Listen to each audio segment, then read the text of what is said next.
to Banana Ball, live on TruTV and HBO Max. The Roberto Clemente Bridge has helped transport both our teams and thousands of fans across the Allegheny River to PNC Park, where the Savannah Bananas and the Texas Tailgaters do battle for only the 5th time in our young sports history. The Nanners are scorching hot, winners of 18 out of their last 20 games, but only 2 of those contests were against the Tailgaters, who are fresh off the Party Animals College Tour, where they went 3-3, including a win in showdowns against the Animals last Saturday night in the College Tour finale at Mississippi State University. And we couldn't have a better venue for this 2-game set than PNC Park. Over 40,000 fans on hand here in the Steel City as we welcome you inside with Josh Talevsky, Biko Scala. Thank you all so much for joining us here on Big Tiger Friday. It is really a fantastic pitching matchup we've got. I don't know if you could have a better one. Noah Nisnik on the mound for the Savannah Bananas. Christian Davis on the bump for the Texas Tailgaters, 2 of the best in the business. Yeah, it's a matchup of ace left-handers going for their respective teams. Each of the last 2 outings for these guys, each one threw 4 scoreless innings. And for Nisnik, he collected 5 strikeouts. Christian Davis did not allow a single hit.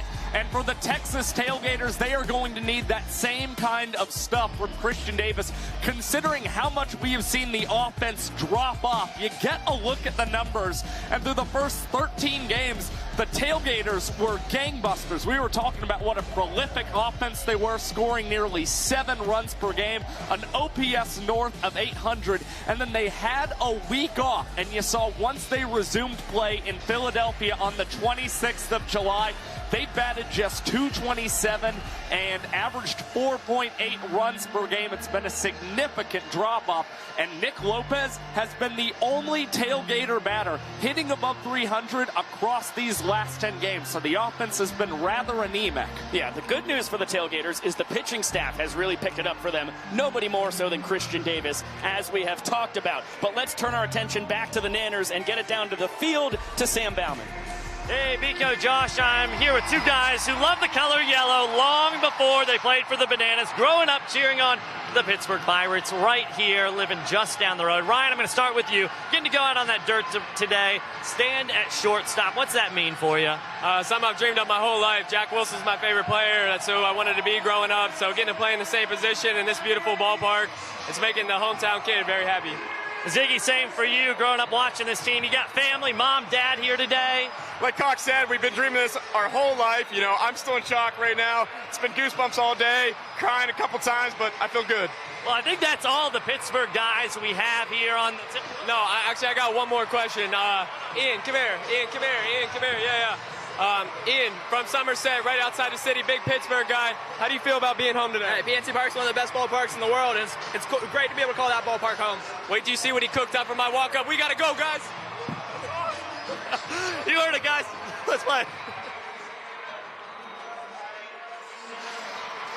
Take a look at the Bananas' defensive alignment here, left to right in the outfield. Robert Anthony Cruz, D.R. Meadows, and Reese Alexiadis. Third to first, it's Kyle Jackson, Ryan Cox, Jackson Olsen, and Alex Ziegler. Behind the dish is Bill Leroy. Well, you've got to look out for that Pennsylvania connection tonight. Coxie pacing the world tour with 176 trick plays, and Alex Ziegler had 37 trick plays in 39 games defensively at first base a season ago. He's really the man who caused a lot of first basemen to elevate their games from a trick play standpoint. And in the middle of it all, Noah Nisnik. We have hyped him up a ton for good reason. He is coming off 4 shutout innings against the Firefighters last Thursday night with 5 strikeouts, and he's been on a tear here in year 2. He's improved to 6-2 this season. He was arguably at his best in his last start. 4 innings, just 3 hits, and 5 strikeouts. And a strong start tonight and throughout September could very well lead Niz to being named the Pitcher of the Year. It's time to go down to the field to Jesse Cole. It is time. On 3, I need everyone here to yell, start the clock. 1, 2, 3. Showtime. Showtime indeed. At the top of the Tailgaters lineup, it is Jordan Hussein, Zach Watson, and Nick Lopez. Those are the first 3 due to swing it. Then Indiana Stanley cleaning it up, followed by Taj Porter. First game back since straining his MCL all the way back in St. Paul. Then Travis Munoz, Taylor Justice, Mac Danford, Brett Carson, and Marcos Castillo to round it out. Nisnik is primarily a three-pitch guy. Fastball, changeup, curveball. He will work cutters in on righties. And a couple bad ones to start it against Hussein, who is also in his second World Tour. And lifts this one out to left. Robert Anthony Cruz, backflip catch to get us going here in Pittsburgh. What a way to kick the game off. And everybody here in Pittsburgh put both hands in the air celebrating. Another rack flip for Cruz. Now has 43 of them in 2025. Getting closer and closer to reaching 50 in his sophomore season. Foul ball into the second deck, not caught. Another life for Zach Watson, the left fielder. Here in his second World Tour. He was a firefighter in 2024.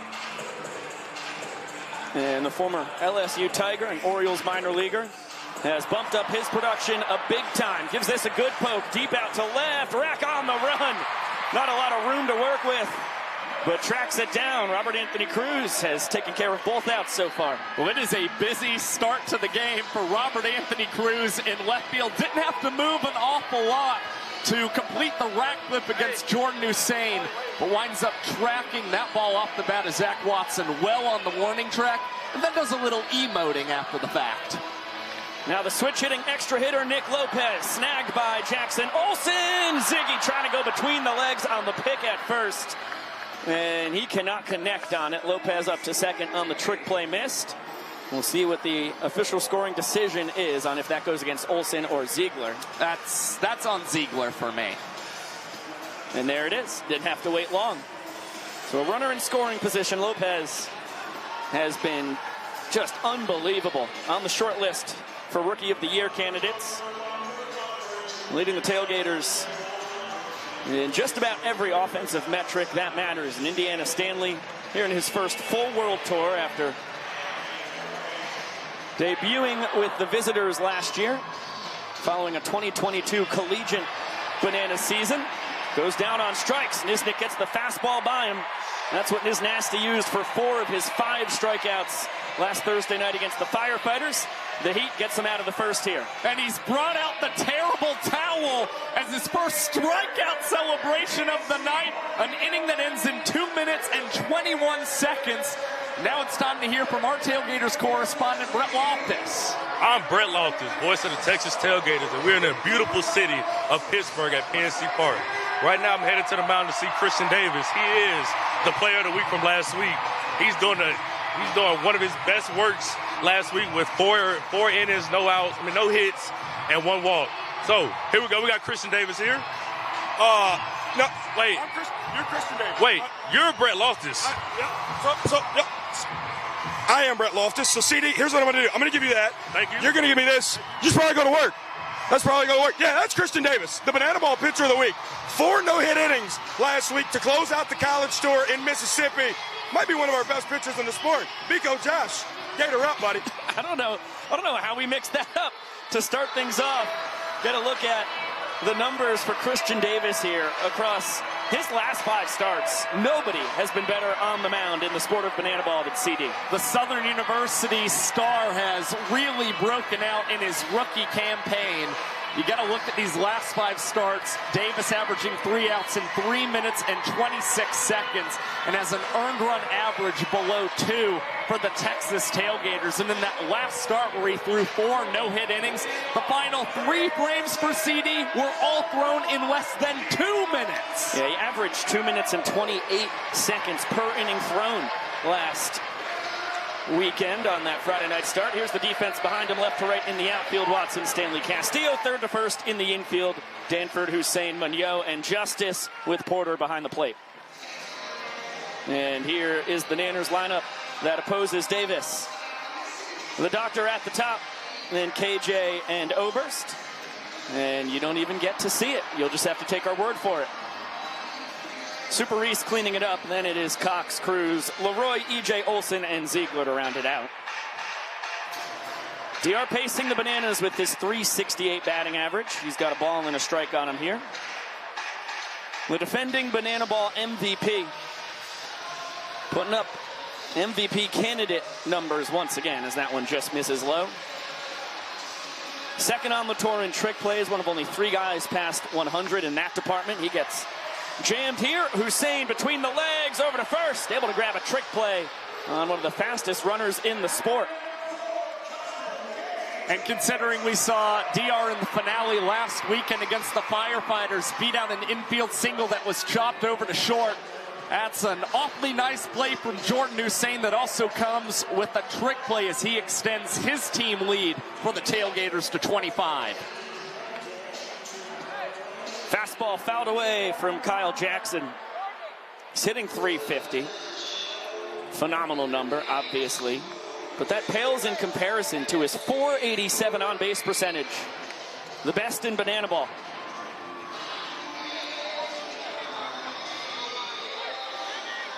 He represents the inning-winning run. A reminder in our young sport, if you win an inning, you get a point. Points is how you win the game, and every run scored in the last inning counts as a point. Chance for the fans. And they come up empty.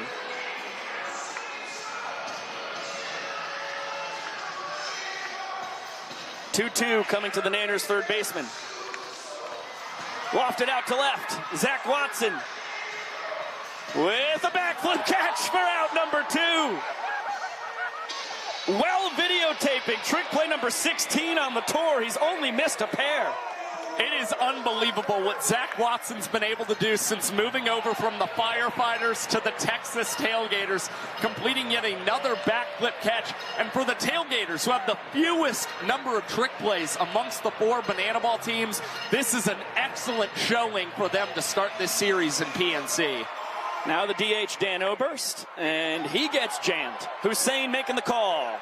Taking off the glove, barehanding that out of the sky. 3 trick plays and a perfect inning for the Tailgaters defense behind Christian Davis, who continues to shine.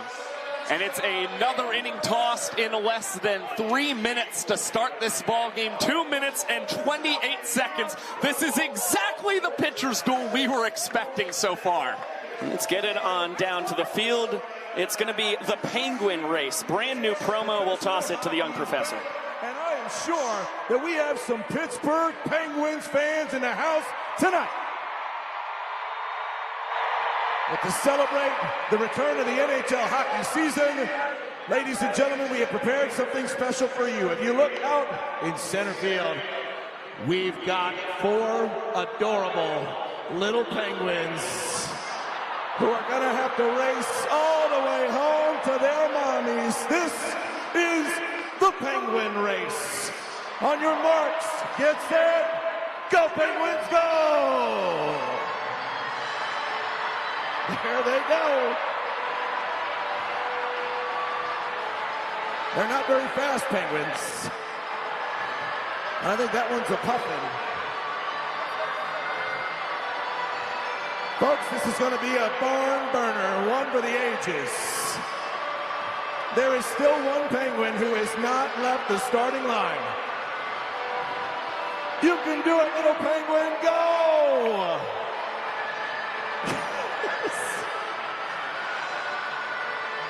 And maybe. All right, we got the 3 that are in the lead. Our middle Penguin is chasing after Kotrak.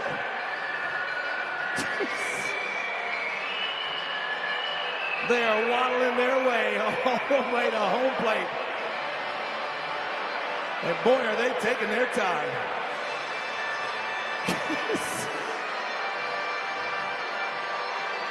They're getting waved home by starting pitcher Noah Newsnick. I think we're going to have a winner. Make some noise, ladies and gentlemen. Here they come. The first ever Penguin race.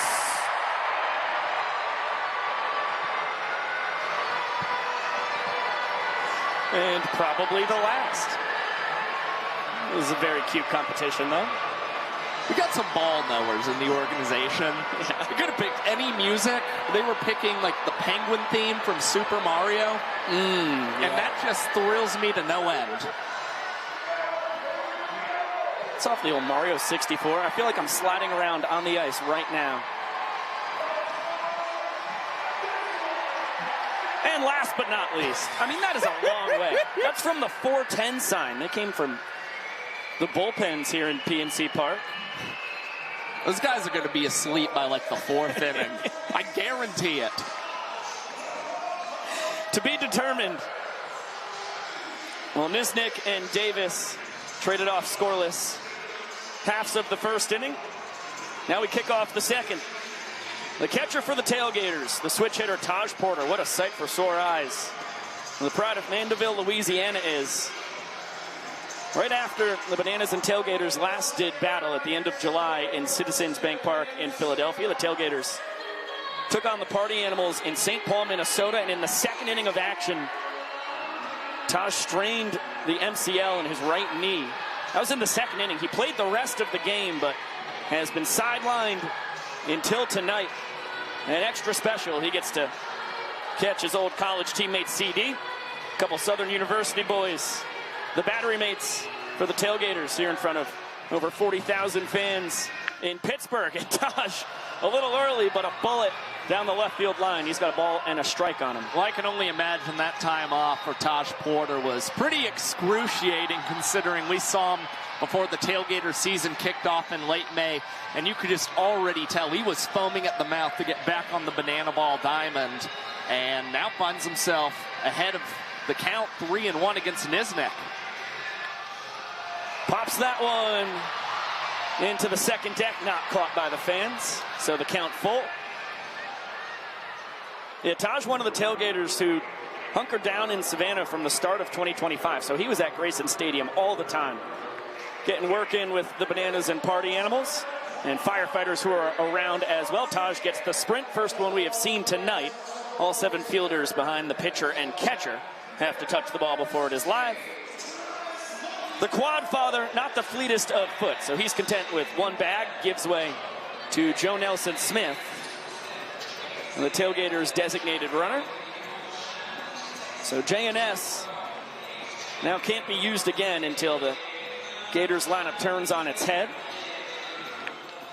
And a hot shot down the left field line. Travis Mignot's going to have himself extra bases. Smith getting a stop sign from Mikulik. He's running through it. KJ looked to second before home. And Smith's going to score all the way from first. How about that? Moon with the RBI double. The Tailgaters strike first. Another look. Well, what seemed like it might be a mistake from Joe Nelson Smith winds up paying off for the Texas Tailgaters. Kyle Jackson a little slow making a decision. And now the Tailgaters have cooked up something here in the second.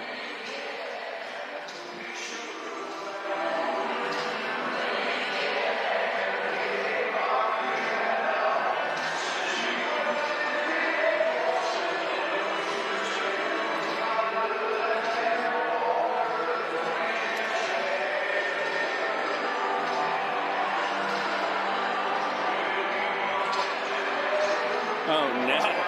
Oh, my gosh.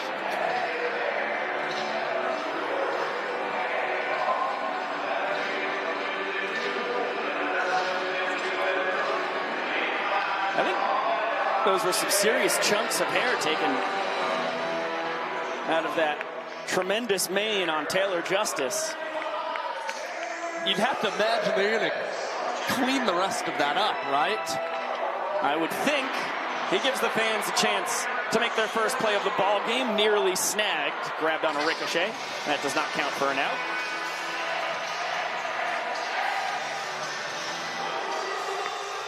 Justice holding down first base duties tonight. He did go around. John Byrne, the first base umpire, confirms it. And fastball fouled straight back. Of course, Vincent Chapman calling balls and strikes tonight. Had a week off from the Bananas. Last weekend was in Starkville, Mississippi with the Tailgaters and Party Animals. 1-2. Count evens up. Mignot leading off second.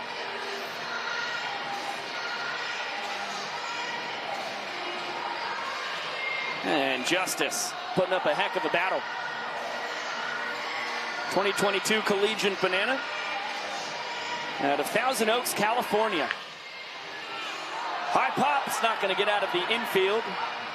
KJ is going to tip it to Nisnik, who barehands it out of the sky. Kyle Jackson will grab the trick play. Niz there on the assist. And another look. Kind of looked like Nisnik wanted no piece of it. KJ was communicating to him, hey, this tip's coming your way. Of course, we saw Niz with the great behind-the-back snag in Cincinnati off a tip from Kyle Jackson. Here he just goes for the bare hand grab. And now it's the powerful Mac Danford with one away. And Moon still leading off second. A ball and a strike on Big Mac. Danford certainly trying to find his swing right now for the Texas Tailgaters since Philadelphia. Danford's gone pretty ice cold at the plate, just 3 for his last 31 with no extra base hits in that span as Travis Munoz finds himself at third base. Third steal on the tour for Moon. And a chance for the fans to get out number 2. It is not caught. John Byrne with the call down the first base line.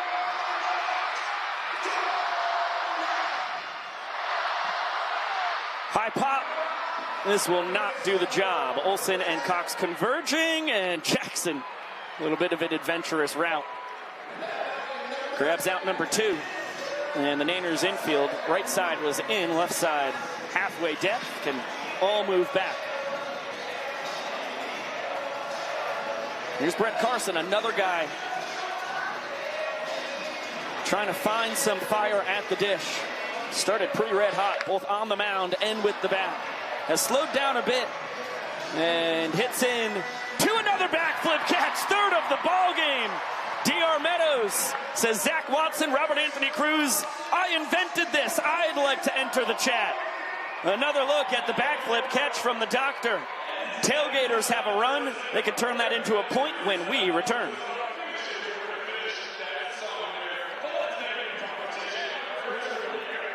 I tell you what, Jesse, I'm on top of the third base dugout, so I'm going to go ahead and represent all of our fans over here behind third base and out in left field, the best in class of Pittsburgh.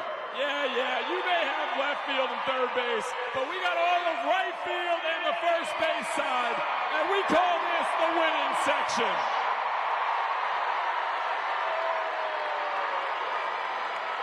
Here's the first start.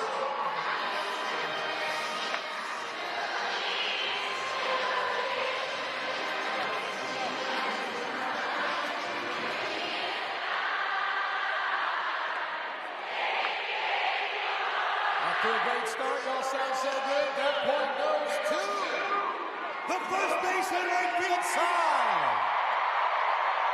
Next side. Let's get one back.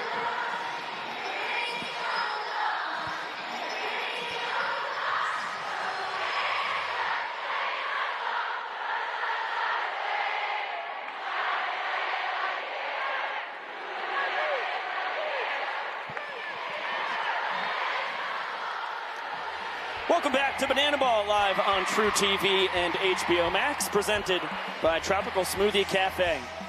One of the best views in all of baseball. Take a look at the Roberto Clemente Bridge, spanning the Allegheny River. And here on our side in PNC Park, a fastball for strike 1 from Christian Davis to Reese Alexiadis.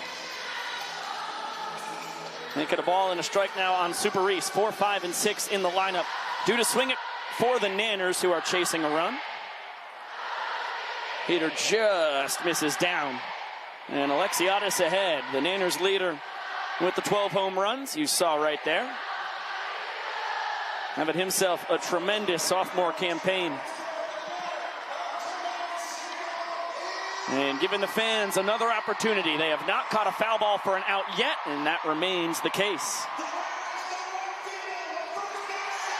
Count full on the Nanners right fielder.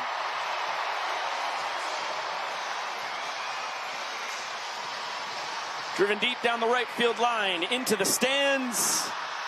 Not caught. Get another payoff from CD to Super Reese. And that misses up. First base runner for the Nanners. Nice scoop by Hussein at short. Alexiadis will pump the brakes as Zach Watson is the 7th and final tailgater who needed to touch that ball before it is live. The inning tying run is on, and Ryan Cox, the Pittsburgh kid, is going to represent the inning winning run. Hi. Welcome back to kids. Follow your dreams. Yeah.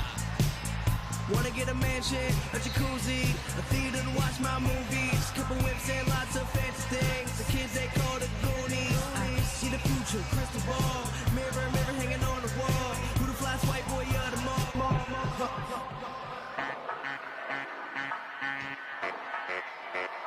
I think I see where we're going with this one, E. Hey, been around the world and back, yeah, I did that. Still kick raps that cause impact, so where my kids at? I don't feed the world, you can put it on my tab. Run until my legs go numb, I don't plan on looking back. Anything you need, you can find it at the market. Anything you need, you can find it at the market. I got my own stickers now, so literally I'm everywhere. 100 different shoes, still feel the need to cop a fresher pair. Hey yo, I breeze past haters in the E-class quickly. In deep, did 100 songs and that's this week. Keeps going on and on. We just trying to go bananas like it's Donkey Kong, yeah. Everybody please put a thumb in the air. Hey. 1, 2, 3, 4. Praise these kids and then I go keep us on. Let it in, let it in, let it in. 1, 2.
In the 4 games he's had against the Texas Tailgaters this year, he has been their kryptonite. And send that walk up straight to the Banana Ball Entertainment Hall of Fame. That's first ballot. I mean, you were hearing cheers from different sections for every change of scenery in that video as Cox skies this one into the stands over on the third base side. The fans unable to make a play. Definitely one of the coolest things for Ryan Cox, who has really embraced everything about Pittsburgh in this homecoming. He's even got the Steelers logo in his hair. Charging in, sliding grab. Zach Watson takes a hit away from the pride of Aliquippa, Pennsylvania. Coxie grew up about 40 minutes down the road. This is his city. Grew up a diehard Pirates fan. These are his people. We had him out on the Party Plaza pregame. I mean, the reception he had was special from all the folks here in the Steel City. A line drive, but nothing to show for it in the box score for Coxie. Now 2 balls and no strikes. Make it 2-1 on Robert Anthony Cruz. He helps CD out. And a check on Alexiadis over at first, who still represents that inning tying run. And he'll take off for second. Throw from Taj Porter was delayed. I don't think he had a shot, even if he fired at will. And Super Reese, his 10th steal in 11 tries this year. The tying run into scoring position. And now a full count on Cruz. Ball 4 will tie this inning. And that's exactly why Alexiadis was off and running, trying to set up the possibility that ball 4 gets issued and he can score easily to tie up this inning. Cruz swings away and lines this into left.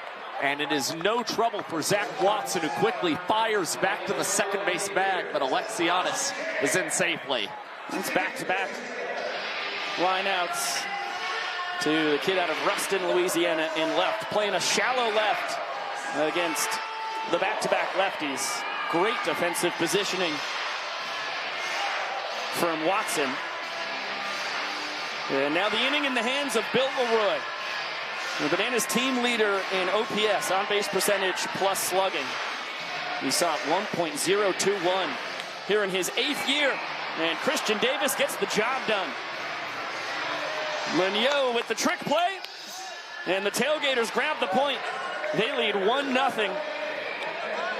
2 innings in the books. Another look at the work from Moon and the double trick play.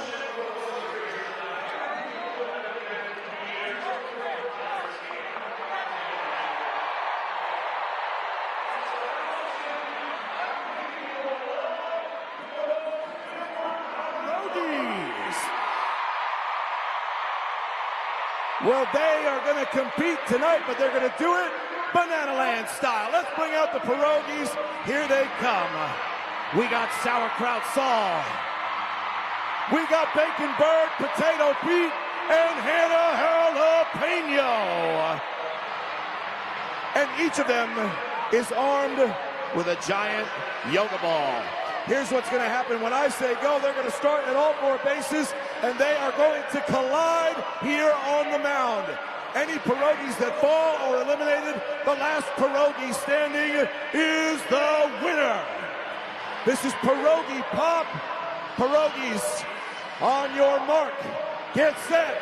Go. Here they come. Coming in hot on the mound. Bang. All right, let's back it up, pierogies. Back it up.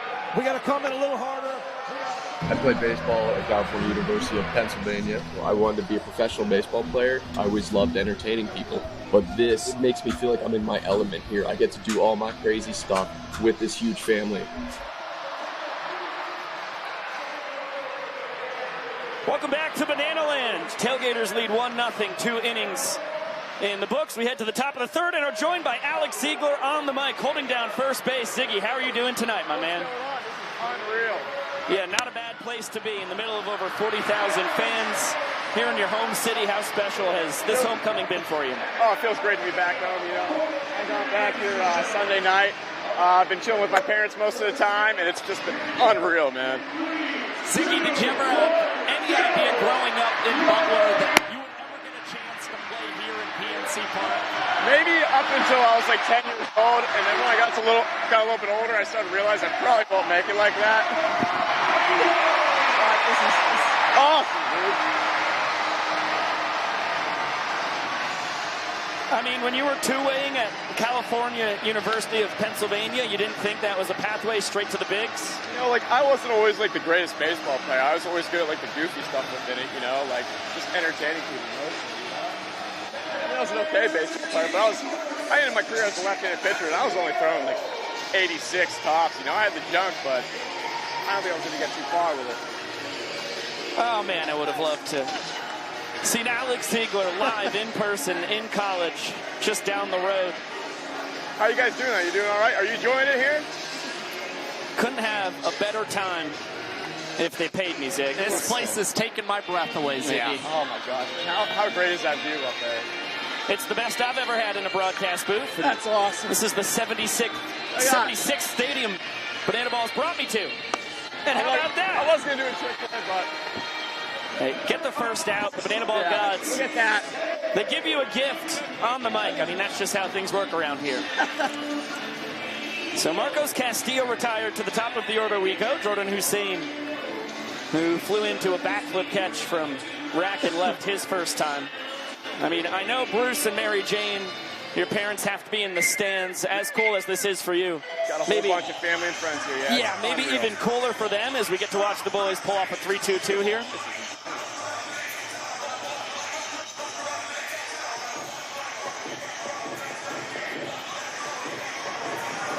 Niznik, Olsen, Cox, and Meadows combining talents and danceability as only they can. And then a heater up high on Hussein. How cool was Cox's walk-up? It's one of the best I've ever seen. No doubt. And special here in the crowd, have different reactions to all the different locations around Pittsburgh. Sure, yeah. Did you provide any insight on where they should film for that video? I didn't, because I know Cox had some good ideas on where we should go and what we should do. I was going to do a trick play there, even though I had a little PTSD from my first trick play from Jackson there. Yeah. Hey, Miko. Hey, Jack. Hey, Niz. Hey, Niz. What's up, Ned?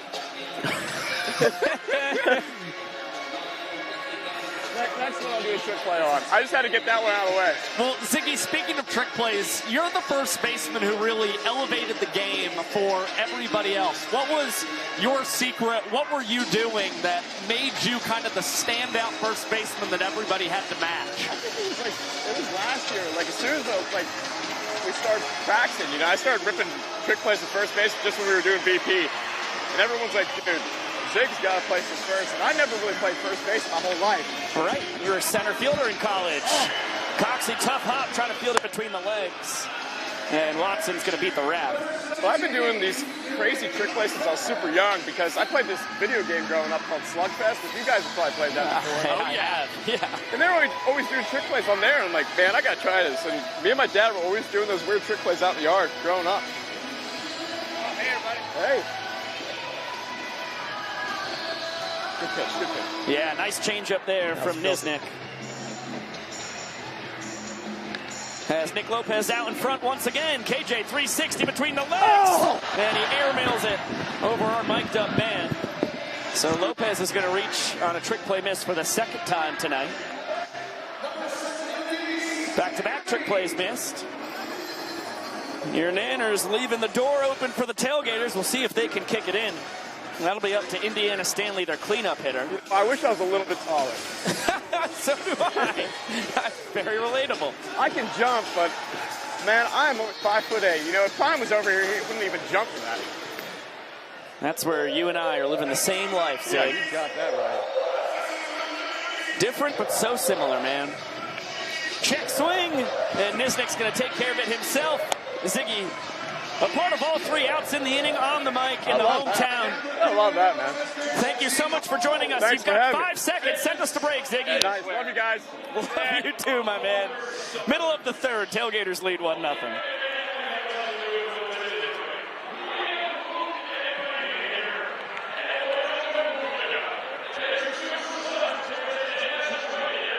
The way we're going to do it is the sons are going to have to run all the way onto the outfield, and their dads are going to have to catch them.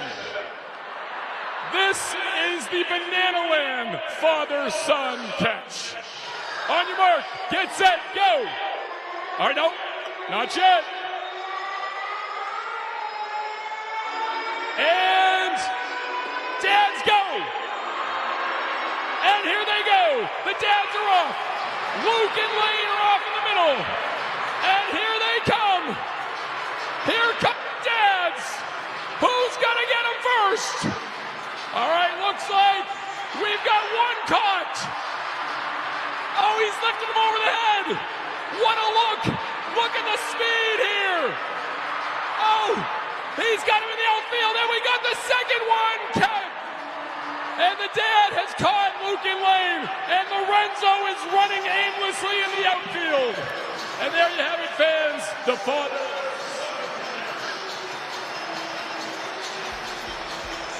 You're watching Banana Ball live on TruTV and HBO Max, presented by Tropical Smoothie Cafe. We come to you live from Pittsburgh, Pennsylvania, home of the Pirates, PNC Park, one of the best ballparks in the world. And with over 40,000 fans on hand, they've been treated to a fun 2.5 innings. Tailgaters lead 1-0. The Bananas just need one run here in the bottom of the third to knot things up. And it's the bottom three in the order: Eric Jones Jr., Jackson Olsen, and fresh off the mic, Alex Ziegler. And again, hits are becoming a very tall task for opponents against Christian Davis's, dating back to August 15th in Fayetteville, Arkansas. Davis is now on a streak of 7 straight hitless innings for the Texas Tailgaters. Eric Jones Jr. trying to end it in one fell swoop, deep out to right center field, and trying to go behind the back. Marcos Castillo boosts the trick play attempt, EJ hustling the whole way is going to turn it into a three-base trick play missed. Fell a few feet short of the walk-off homer out to right center, and will turn it into a team at bat. See Castillo, only his third trick play missed in a dozen tries this year, but gifts the Bananas the inning-winning run 90 feet away. That's Malachi Mitchell, their designated runner, fastest man in the sport. And Joe Michelet, their head coach, loves to go to a five-man infield in these situations, as Christian Davis goes off speed to jump ahead of Jackson Olsen. Well, for Marcos Castillo, that was a trick play opportunity that was far too risky for him on the run, nearing the warning track and trying to come away with that spinning tornado catch. Instead, it gets the Bananas a man 90 feet away from scoring, but Davis has jumped ahead of Jackson Olsen, who hits this one sharply to first base, and Taylor Justice will transfer between the legs, take it to the bag himself, and collect a trick play while keeping Malachi Mitchell at third base. Second trick play of the ball game for Justice. He's now 5 for 5 on the tour. And here is Ziggy showing off his bat tricks. Big part of what helped him build over 500,000 followers on TikTok before he even graced us with his presence in Banana Land, going into that 2022 World Tour. Now he's looking for the inning winner. He has 2 walk-offs here in 2025. His count, he's ahead 2-0.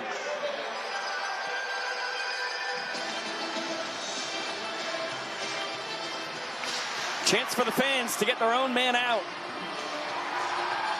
And they do catch it.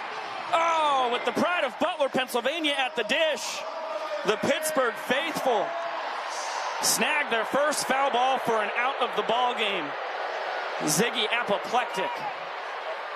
Well, Ziggy's such a sweetheart. You still see the smile on his face. Deep down, though, pretty upset that he wasn't able to come through, as he's a man who doesn't get a ton of starts offensively for the Savannah Bananas.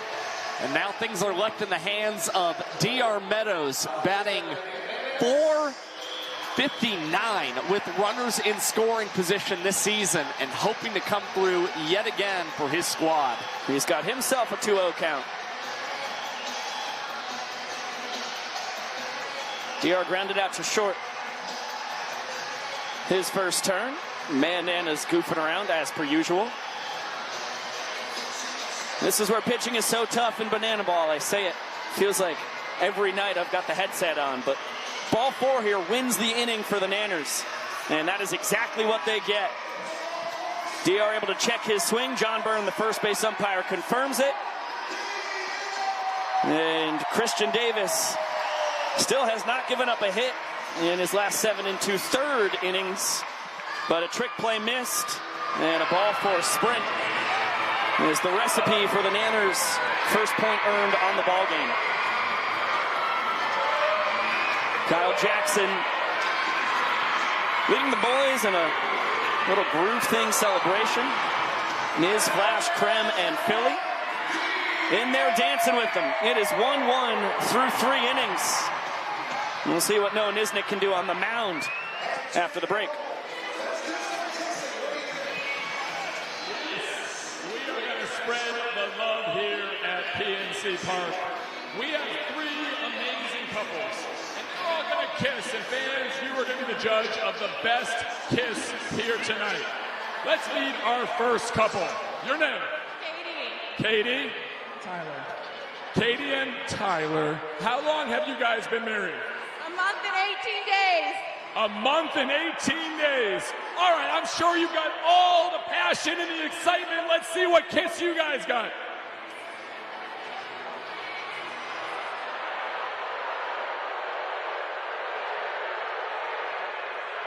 A month and 18 days, you say? All right. Next couple, your name? Brandon. Brandon? Randy. Brandon and Randy. How long have you guys been married? 10 years. 10 years, not bad. Let's show them how it's done. All right. A little better, a little better. Uh-oh. And your name? Chris. Chris, your name? Joe. Welcome back to Banana Ball live on TruTV and HBO Max. A couple innings ago, Ryan Cox cooked up one of the greatest walk-ups to the dish we've seen in our young sports history. And now the fourth-year Banana joins us on the mic, holding down shortstop for the Nanners. Coxie, how has this night been? 3 innings in the books. It's been pretty fast. I'm trying to pick my head up and enjoy it a little bit. Yeah. Seeing all these people, friends and family here, it's amazing. And got that last ground ball, not the play we wanted, but we're going to bounce back strong right here. Seeing this place all sold out makes my hometown heart happy.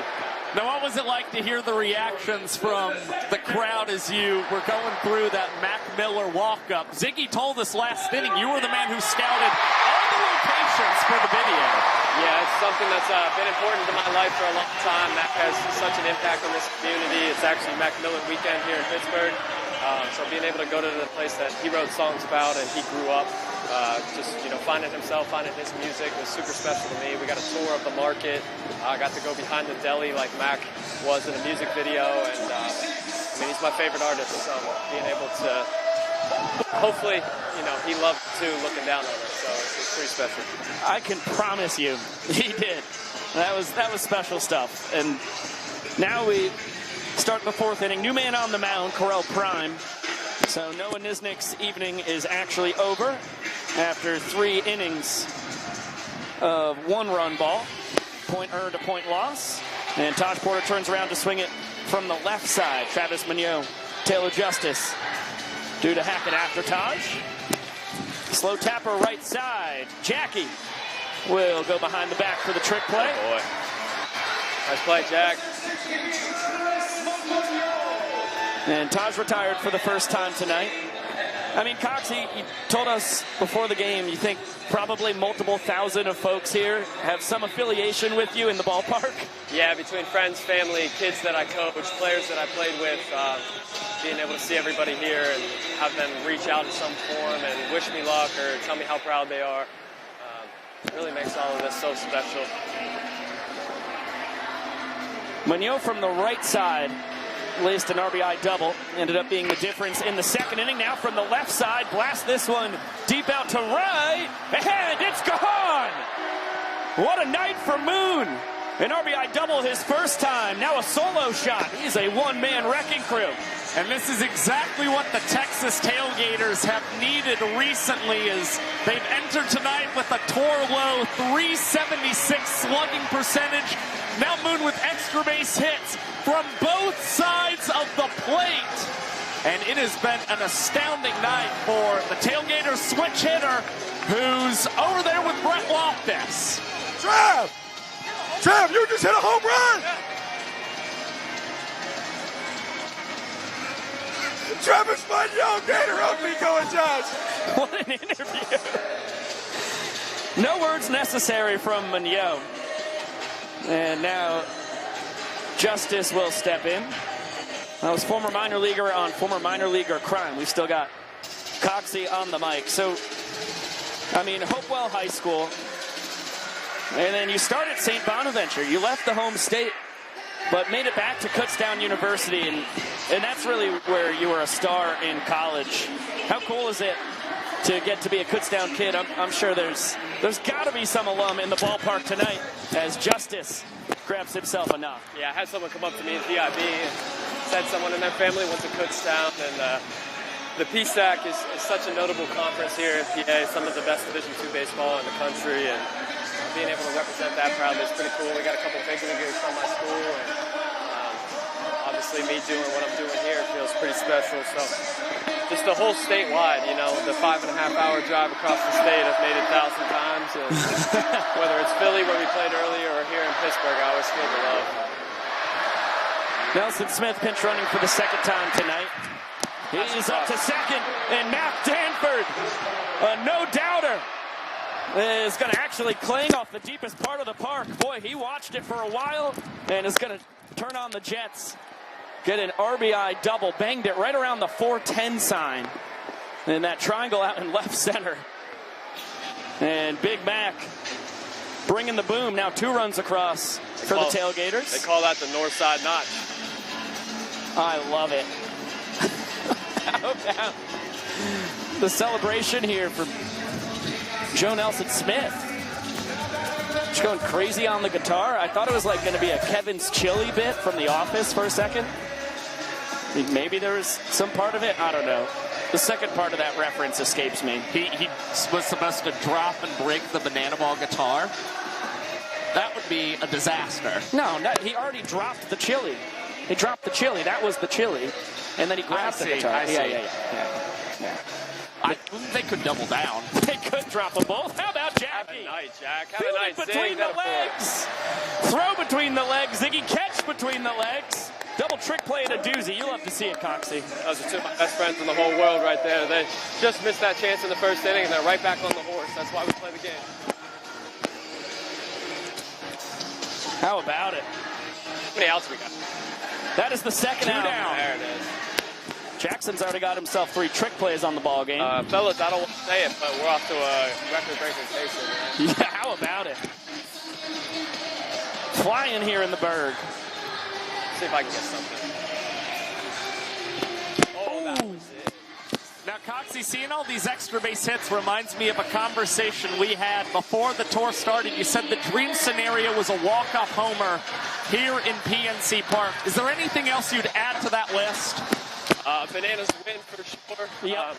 Seeing this place to renegade maybe later tonight, and when it gets all lit up in yellow, it's going to be great. All right, we'll see how we can do on the bucket list. Ryan Cox, thanks so much for joining us, Thanks man. for having us. There goes the glove magician. Couple big blasts from the Tailgaters. They push 2 runs across. Great chance to retake the lead in points. All 40,000 on your feet for the biggest hey baby that Pittsburgh has ever seen.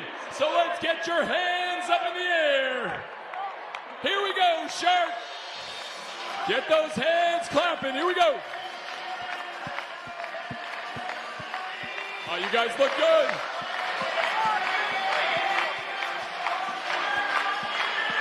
Get those arms waving.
Amazing. Give yourselves a round of applause. I want y'all to sing this really loud. Here we go.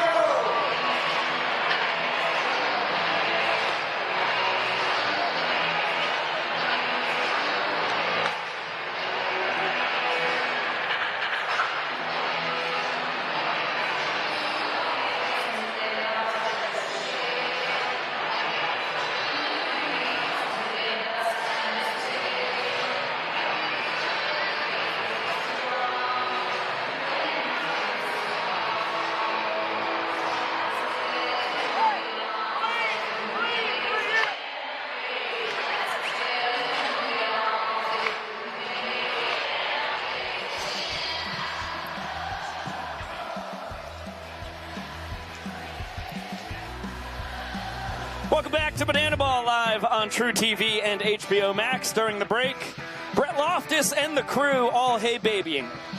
He had over 40,000 of his friends on hand to share the dance with him. And that gets us to the bottom of the 4th. 2, 3, and 4 in the lineup.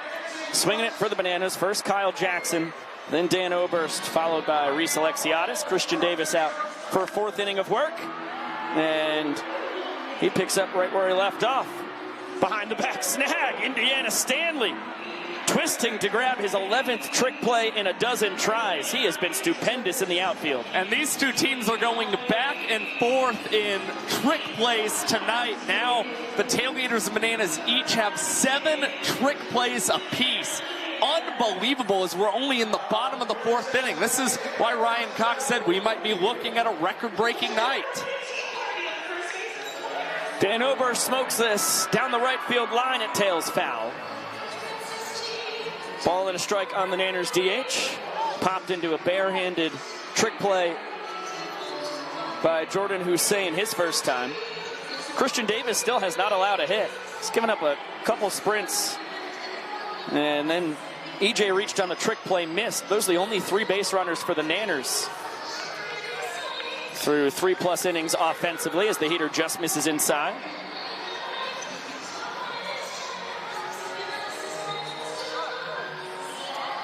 And now 3-1. See what CD goes to here. He's got a 5-pitch mix, 2-seam, 4-seam fastball, slider, curve, and a change. And he's able to induce soft contact into the stands. No catch by the fans, though, so now a full count on Oberst. I can't say from a first pitch strike standpoint that Christian Davis has been at his best tonight against the Savannah Bananas, but he just continues to be picked up by his defense and now delivers a payoff pitch that is chopped foul into the Tailgaters dugout. Back foot slider, nearly got a piece of Coach Penny. And another payoff to the Nanners DH. Lifted to the right side. Into the Bermuda Triangle. The call and the catch from Marcos Castillo. 2 up, 2 down here in the last of the 4th. Tailgaters 1 out away from reclaiming the lead in points. And that is the right decision made. Castillo calling off 2 infielders, looking over their shoulders or backpedaling into foul territory. A second out now for the Tailgaters, and for Christian Davis. In innings in which he has entered with the lead, he has held that lead 11 times in 15 opportunities. And it looks like it's about to be 12 for 16 as Indiana Stanley rips the 4th backflip of the night. And the Tailgaters reclaim the lead in points. They're now up 2-1. 4 backflip catches from 4 different players across 4 innings, as Indy polishes off a perfect bottom of the 4th for CD with the flip ability and able to save his noggin from a good bump at the end. Let's get it down to Brett Loftus. All right, I'm here with Taylor Justice. As we've seen earlier, had a little haircut song. Taylor, I'm going to give you this, and they didn't really finish, so just walk us through that walk-up. Yeah, I mean, I knew that I wanted to entertain. I wanted them to shave my head, but I think the clippers were a little sticky. It wasn't allowing it, so right now I had to go to the best barber I know. That's Brett Loftus, baby. He is doing this. Let's see. How's it looking? I know you're good friends with Travis Munoz. Tell us about that homer as well. Don't worry about the hair. Okay, I'll try not to worry about the hair, but I completely feel him shaving my head right now. Travis Munoz, that is my boy. Roomies with him in the Visitors, lived with him this year. That was an absolute moonshot, if I want to say so myself. I absolutely love that. Brett, what are you doing to my hair right now, man? I can feel it. It feels weird. I'm a little uncomfortable. Your wife is in the crowd, and she didn't know you were getting your hair cut. Now she's somewhere up here watching us. Tell us about that, how she's going to feel post-game. Okay, so I did not tell my wife that I had a walk-up. I was the only guy on this team who didn't have a walk-up yet, and I knew if I was going to have one, I wanted to have a good one. So I was going to shave my head. And I did tell my wife, so she's in the crowd. She asked me if I had a walk-up. I said no, maybe next week, maybe in Frisco. And I'm going to come home tonight. She obviously saw, and I don't know if she's going to like what she saw. So I've been growing this out the past year. We've been married for, 4 or 5 months already. I mean, she's kind of stuck with me already. All right, TJ, well, you got like a Dr. Phil looking, Dr. Doofenshmirtz do. Go get another hit, and the boys are up. Bigo and Josh, you're next. Thanks, Brett. Please, no. Please. Brett showed pretty good form there. I'm not going to lie. Yeah, I would say, by the way, for Taylor Justice, the whole point of getting married was so she can't have any problems once you get your hair cut, right? Yeah, but I thought that was the whole deal. You got to look at the numbers for Correll Prime. He's out for a second inning out of the pen. It's the former Rockies minor leaguer pitching for the 30th time this season. He's averaging 3 outs in 3 minutes and 13 seconds here in the month of August, working quicker than he ever has before in his rookie campaign. And he's got 14 groundouts, 7 flyouts induced in that span. So the sinker baller has been inducing a lot of ground balls to great success. That wasn't necessarily the case as the Tailgaters hit him hard last inning, and he is greeted with an opposite field knock, or no, a knock to the right side from the left-handed hitting Trey Jones. Yeah, Joe Mikulik said also a Houston cat in for a Houston cat. Brings Trey Jones off the bench. And let's hear the roar of the crowd for Megan Wiggins.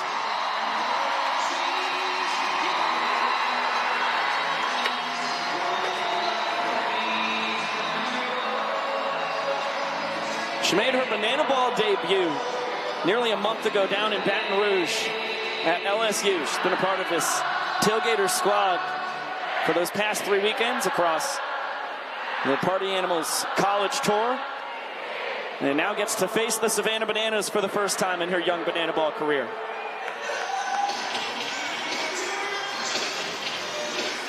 Lifelong softball player. It's a star at the University of Georgia. This is her 15th year as a professional softball player and her first foray into any kind of baseball. She actually was at the Nashville tryout. And that was the first time she'd ever played baseball. Now she gets the first hit in her banana ball career. Right back up the chute, down in the count. No problem. Megan Wiggins, clean up the middle. And there are 2 on with no outs. Another look. She's been an on-base machine for the Texas Tailgaters. She's reached on an error. She's gotten a ball four sprint, now picks up her first career banana ball knock. And she told us there's not much of a difference in her swing adjusting from softball to banana ball. So things are going pretty well right now for Megan Wiggins. Megan now the 3rd woman in banana ball history to notch a hit. Joins Jocelyn Allo and Valerie Perez. 1-2 count on Nick Lopez. And a little excuse me swing. Cox attacking. Only has one play. He'll make a trick play. And just in time to grab Lopez. Boy, bang, bang at first. Cox up to 177 trick plays here in his 4th World Tour to lead all defenders. Definitely a risky try for Ryan Cox, but he's the man who's taken more ground balls than anybody else. That's a key reason the transitions are so quick for the glove magician, that he can gun down Nick Lopez and record the out without having to fret very much. A couple ducks down the pond now for Indy Stanley. Infield in for the Nanners. And back up the middle and through. Indy comes through, a stop sign for Megan Wiggins. So Jones scores. And the Tailgaters push a run across for the 3rd time in the last 4 innings.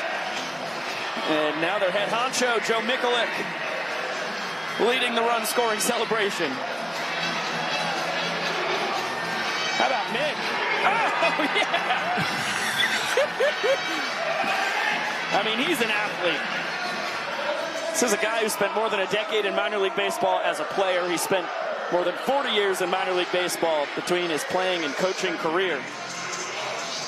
But he told us one of the highlights of his entire career is getting this job. Head coach for the Texas Tailgaters in their debut season. He's having a blast. He's the perfect man for it. Indy fakes a steal and darts back to first. And another 2-0 count. Now it's Taj Porter in the driver's seat. He smacks that into right. It's trapped on the dive by Reese Alexiadis. Wiggins, head first dive, ahead of a perfect throw from Super Reese. And now a 2 spot for the Tailgaters in the 5th.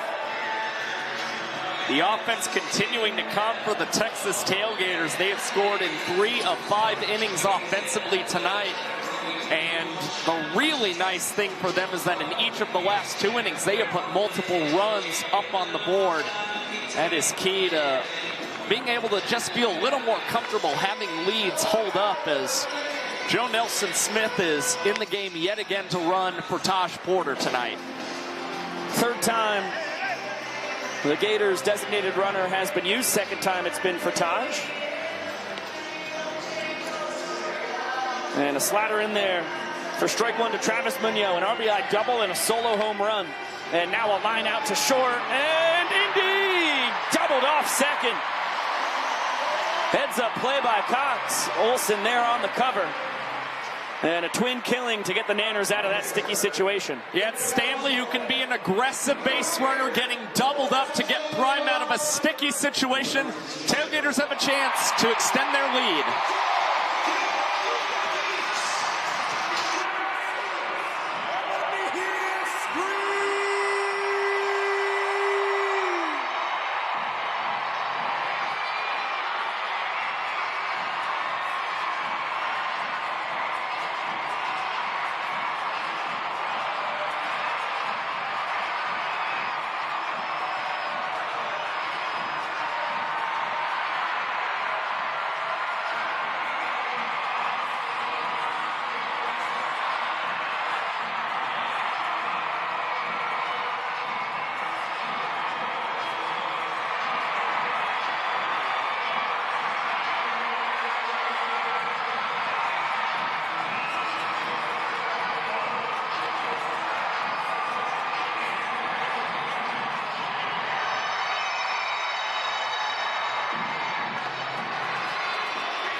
Oh my gosh, I can't believe for the first time tonight I get to say hi, YouTube. Every time we've been in a commercial break on TruTV and in the HBO Max world, either Jesse or Garrett Lampert or the young professor, they've been talking. I didn't want to be rude and just talk right over them. We're in the middle of a promo. Now the guys are all just throwing free merchandise, and Jesse's getting some bananas tighty whities on a grown man, as he's been known to do. Hi, YouTube. Hey, Josh has entered the chat. Hello, everybody. Rebecca Kimball says underwears? It's boxers, according to New England Pats fan. I thought it was good old-fashioned pair of tidy whities. I know, I thought it was the cocoa and banana, I think is what they call it. Or Dolce banana? Yeah, there it is. Close. Second tries the charm. Yep. You rebounded. Thank you. Good offensive board. Drew Arendt says, Pico, notice me. You have officially been noticed. It worked. Hey, everybody. Oh, chat's going wild. Yeah, at Ghost, Shark definitely plays Gwen Stefani's Bananas song. I think that's part of the repertoire. Definitely. Yeah. All right, we're about to be back.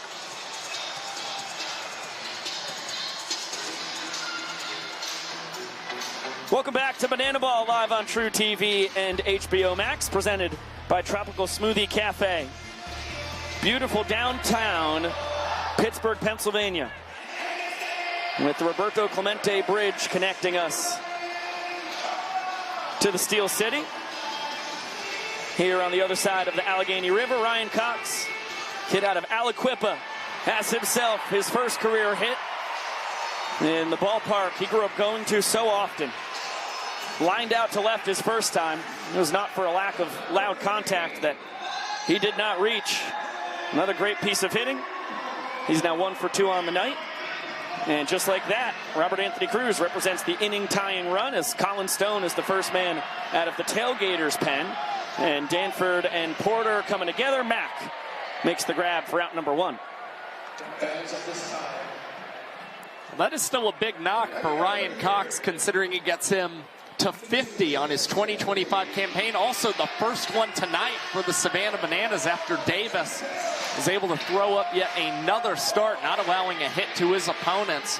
And the Bananas hoping to tack on something against Colin Stone, the kid out of Arkansas State and Mineral Area Community College, who has issued sprints to 23% of the total batters he's faced this season. His command has been his big bugaboo. Speaking of the natural state, Christian Davis now has 8 2/3 straight hitless innings pitched, going back to the end of his outing a couple weeks ago at Arkansas.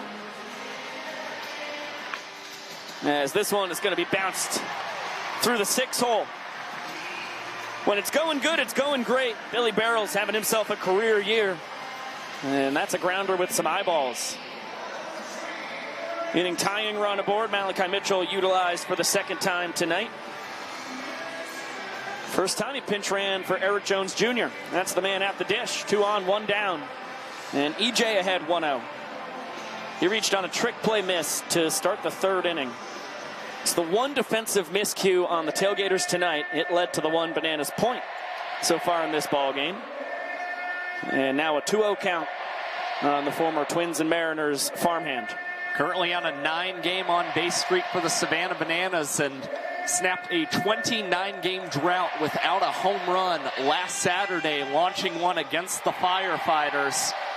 Could be a sign of even bigger things to come from Eric Jones Jr., who has definitely seen a drop in slugging percentage, although his OBP has been right around his career norm. Yeah, can't complain, reaching base at a 407 clip.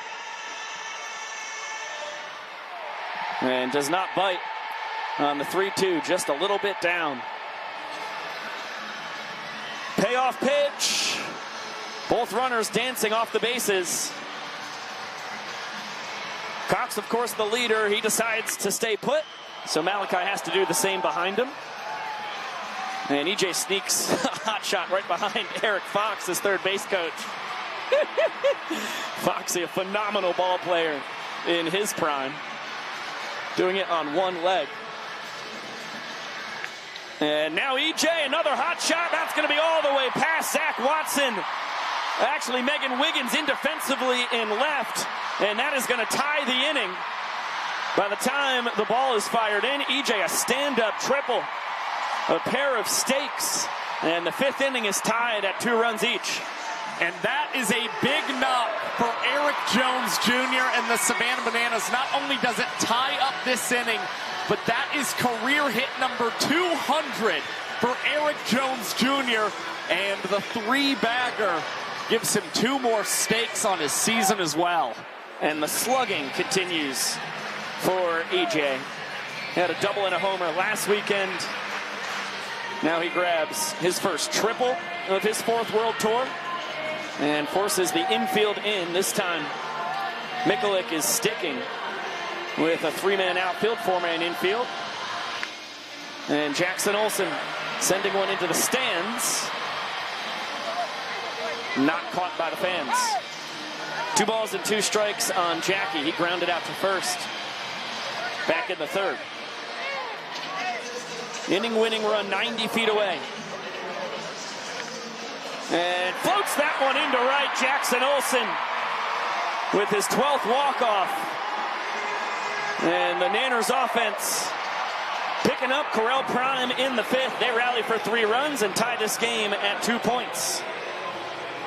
A rather impressive response from the Savannah Bananas, collecting 4 hits in a span of 5 batters. Eric Jones Jr. with the biggest knock and the 2-run triple, but then Jackson Olsen, who has only struck out once in his last 18 games, comes away with the walk-off knock to net this game back up and make it a 2-2 ball game. So from a Jackson Olsen walk-off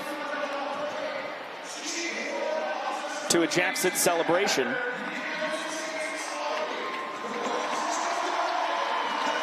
And now we listen to Sharp. A prestigious award. Congratulations. All right. I couldn't tell you what just happened, but At this time, congratulations to that guy. All right, we'll get it back to Sharp. Military, both past and present, please rise.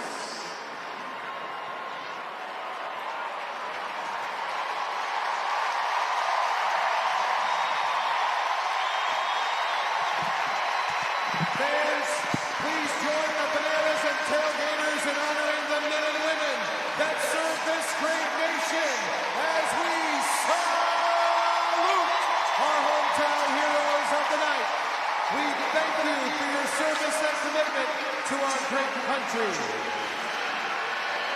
Well, it was a special moment when we get to salute all the service members, both past and present, at every Banana Ball game we have, and we send that to everybody watching at home as well.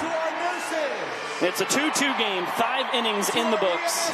Ryan Kellogg's going to be the new man on the mound for the Bananas as we head to the 6th. And something is happening. I think we're going to send it to Jesse Cole here soon. I think we may be graced with one of the biggest guests in our young sports history. Something's cooking down the first base line. And of course, if we're about to have a wild surprise guest, that's a Jesse Cole announcement waiting to happen. For now, we're on the edge of our seats. Well, Josh and I stand while we broadcast, but I'm sure everybody at home, you're on the edge of your seats. And here comes Jesse Cole. Now coming to the field with the biggest YouTube channel in the world, please welcome MrBeast! Hey everybody! How you guys doing? All right. Can you guys hear me? How's it going? We got something very fun planned. All right, simmer down. I got something fun to tell you all. So, what? Thank you. You guys are too kind. So, right here, I have $50,000. And we're going to be picking 2 random people here in attendance to come compete for it. Sound fun? So, but before I came out here, I had them pick 2 random seats that I'm about to reveal. Those 2 people will come down and we'll have a fun challenge in the next half inning. So, the first one is section 105, row B, seat 12. Throw it up on the screen. Oh, there we go. Hey, can you come on down? So she's going to be competing for this $50,000 against section 305, row D, seat 6. Throw that up on the screen. Okay. So in a half inning, I'll reveal what the challenge is. One of them's going to be winning 50 grand. It'll be awesome. I'll see you guys in half an inning.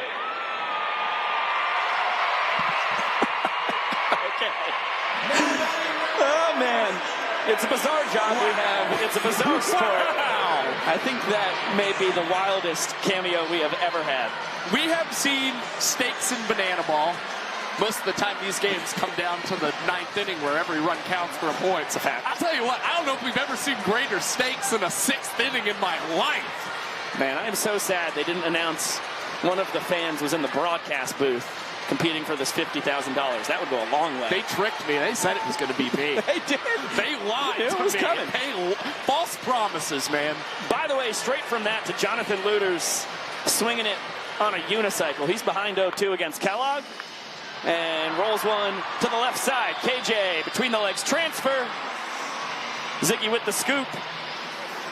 And the former Seton Hall kid retired to kick off our top of the 6th inning. Well, as he transitions to getting off of the unicycle, it helps Kyle Jackson take a little extra time going between the legs to collect trick play number 9 for the Bananas tonight. And yet Ryan Kellogg, the first out, is our Dunkin' Donuts batter of the game. Mac Danford is back up at the dish and shooting another laser beam down the left field line. Big Mac now with multiple extra base hits in tonight's ballgame. That's his 2nd double. Yeah, he had an RBI double to knock in the 2nd of 2 runs for the Gators in the 4th. En route to earning their 2nd point. Brett Carson Flips this one out to right. Reese Alexiadis faking the tip. And Danford never dreaming of tagging on quite possibly the best arm in the sport. And here's Gilly. Now coming to pitch, the world's tallest pitcher, Dakota Stilts Albritton.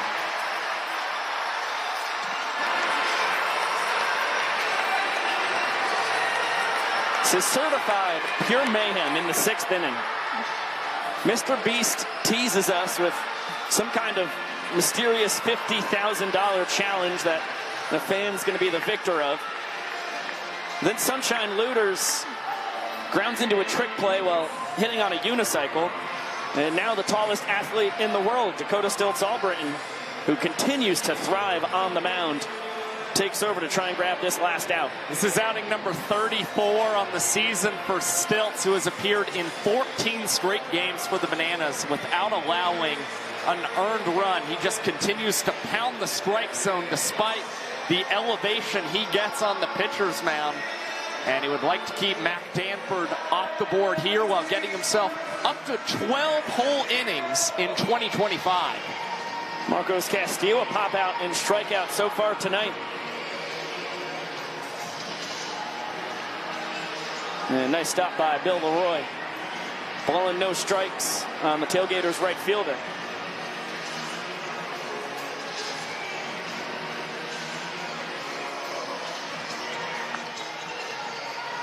Stilts representing Ellaville, Georgia on the mound. Castillo out of Round Rock, Texas at the dish. Doing battle here at PNC Park in Pittsburgh, Pennsylvania in front of over 40,000 fans. With Danford, Florida boy leading off second, and Stilts on the 3-0. Gets the top of the zone.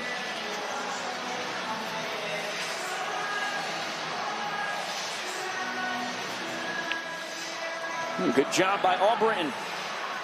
From 3-0 to 3-2.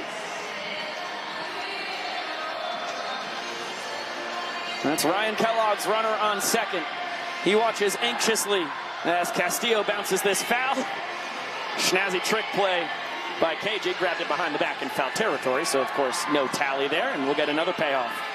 Well, Castillo has 4 runs batted in across his last 4 games for the Texas Tailgaters. Hoping to add on with a little extras. They are trying to score for a 3rd straight inning, and Castillo continues to spoil Stilts strikes.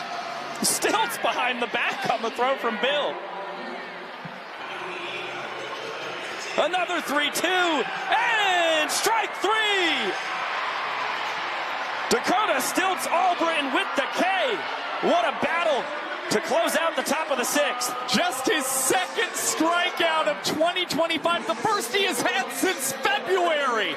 And Castillo couldn't even hold on to the bat. The pitch was so nasty there from Stilts. Well, Kellogg thrilled. Albritton all laughs. Chase Acuff was the first man to go down on strikes this year. Marcos Castillo joins the dubious club. There's a lot of really good banana ball players who are a part of it. Of course, Correll Prime went down swinging when he was a teammate of Andrew Mann's on the Visitors last year. Mann, the new man out of the pen for the Tailgaters with that fantastic blue beard.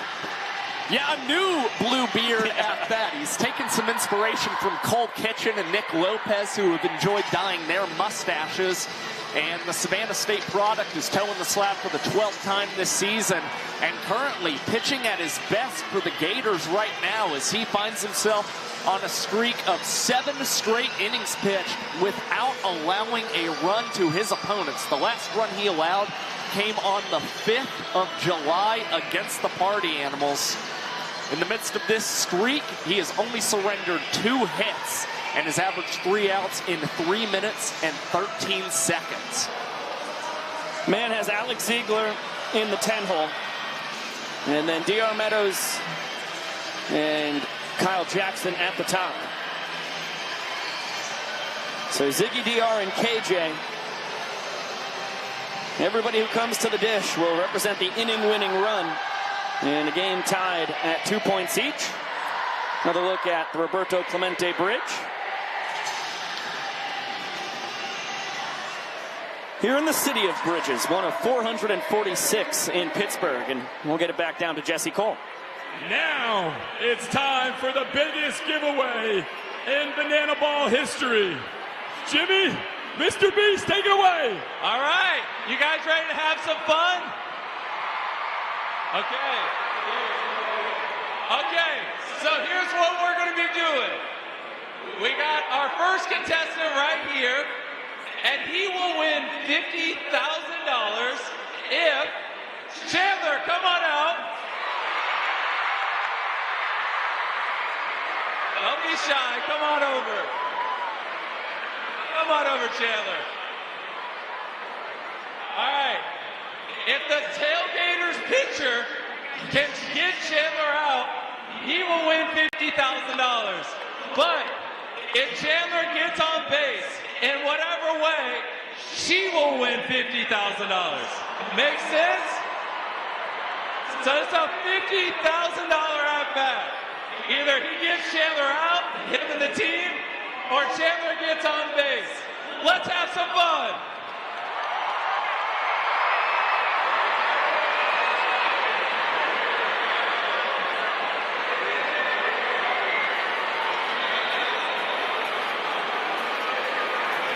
Well, the clock thickens.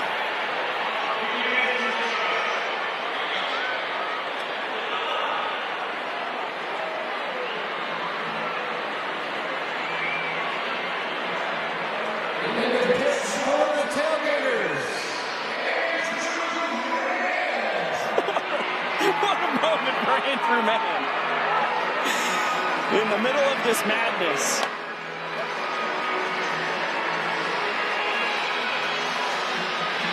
Mann is a tough guy to hit. 6 pitches from over the top. Throws 3 pitches sidearm as well.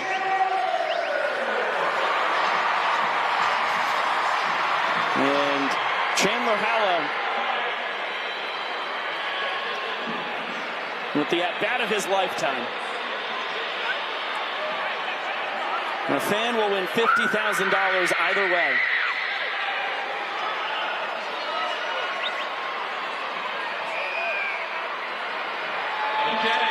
And away we go. In front of 40,000 people, Chandler.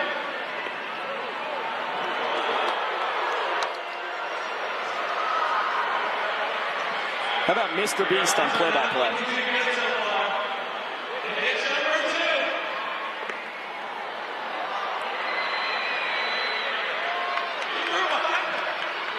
I don't think your pitcher's taking this serious.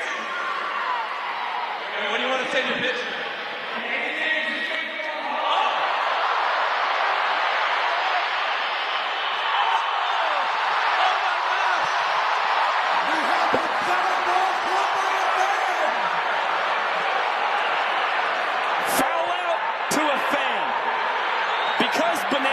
You cannot make it up, and the Tailgaters all exploded out of the dugout as if they won the World Series. Chandler can hardly believe it, but the fans come away with one of the coolest stories ever tonight at PNC Park. What do you want to say to everyone?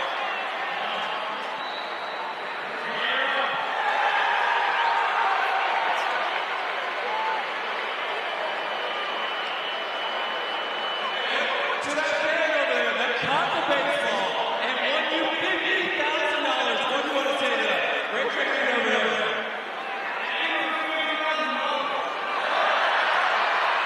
I'm sure he'll give you a couple of thousand later.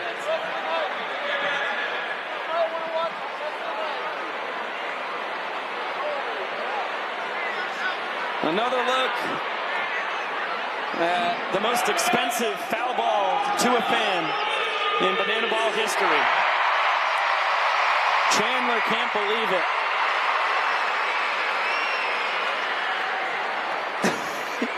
And pure euphoria on the Tailgaters side.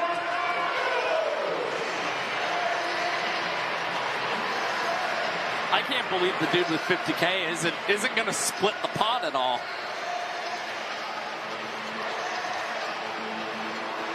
That guy had the assist. He deserves a little something, a tip at least.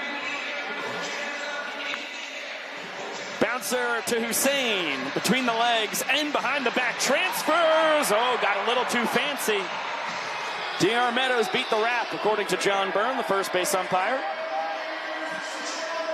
And the Tailgaters will challenge that call. We need clear evidence to overturn it. This is the second weekend in banana ball history that this decision is up to the umpires. This is how it will be from this point moving forward. So Vincent Chapman looking at a monitor, and he's got to see definitive evidence that this throw beat DR to first base. It's when the ball is in the glove, does not have to hit the back of the glove. It's just when the banana ball gets in the glove.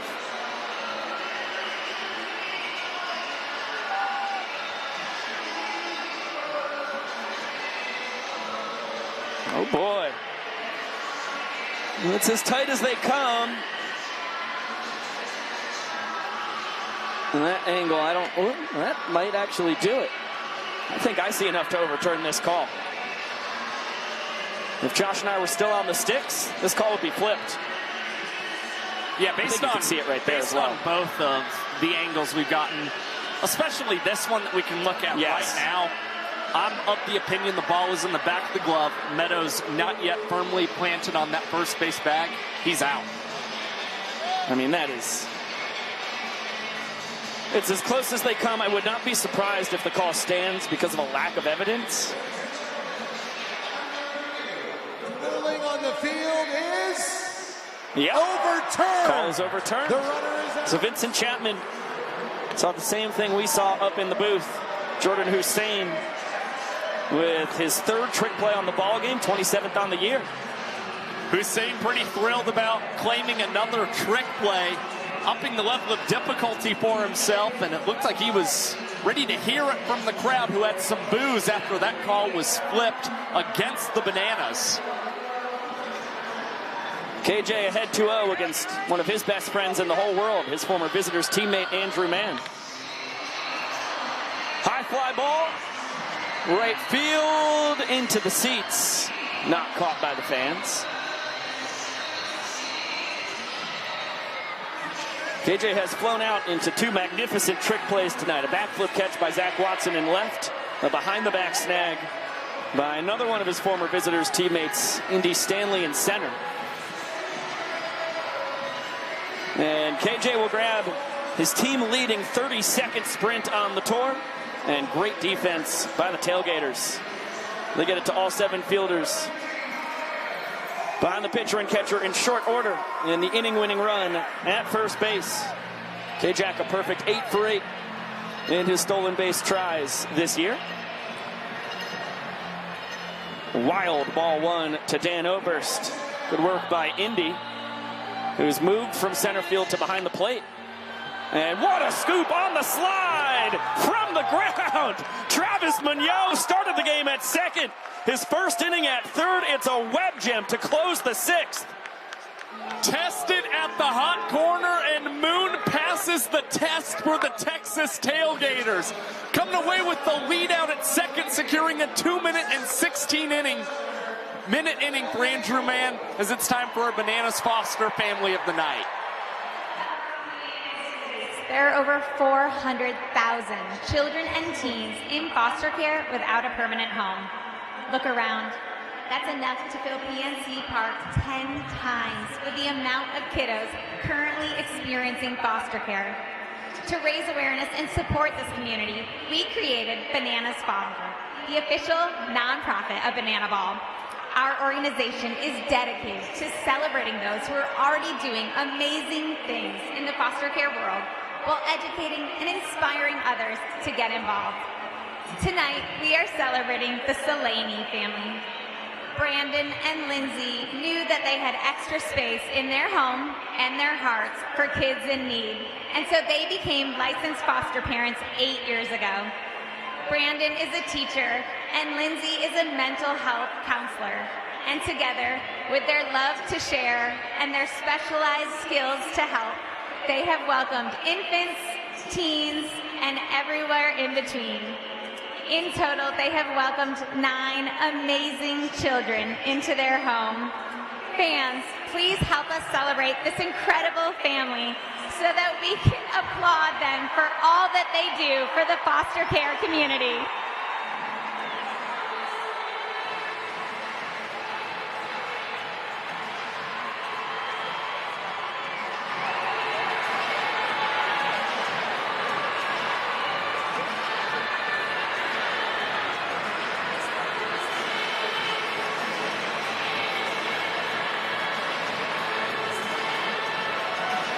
One more time for our Bananas Foster family of the game.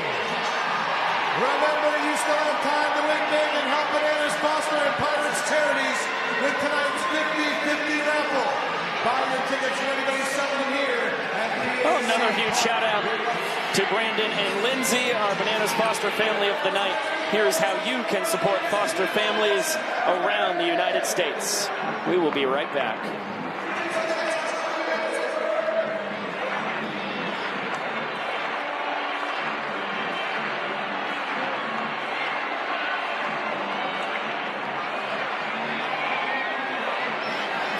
And YouTube, it is just us while the Banana Band blasts away.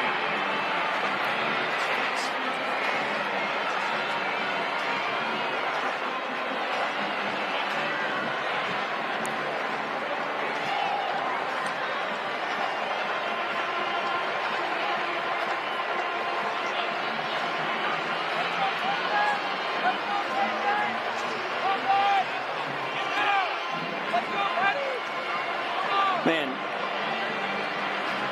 sexy sax. Brian Nichols said that the saxophone got all dried out. He was actually nervous coming into this game.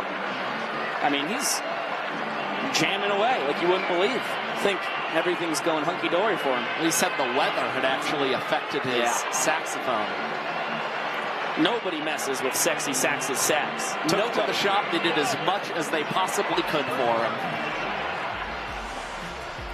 Well, he's blasting away.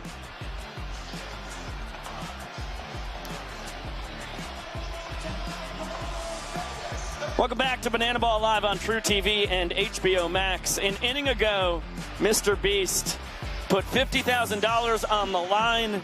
His guy Chandler fouled out to the fans, which meant the kids supporting the Texas Tailgaters got $50K, and we'll get it to Jesse Cole. For the fan who caught the foul ball right here, let's hear it from Brian.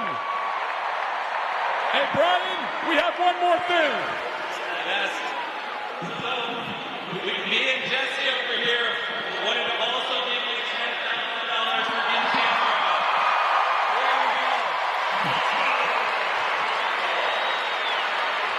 Chandler, what do you want to say to him? He's the reason you got out. Why would you do that to me? Your bag's won 10 grand. Come on, man. Sorry, congrats. And there you go, $10,000 more for Brian. He just had a spare 10 grand. Speechless. Now imagine if one of us I'm pulling out of the booth, man. I'm poking it down there.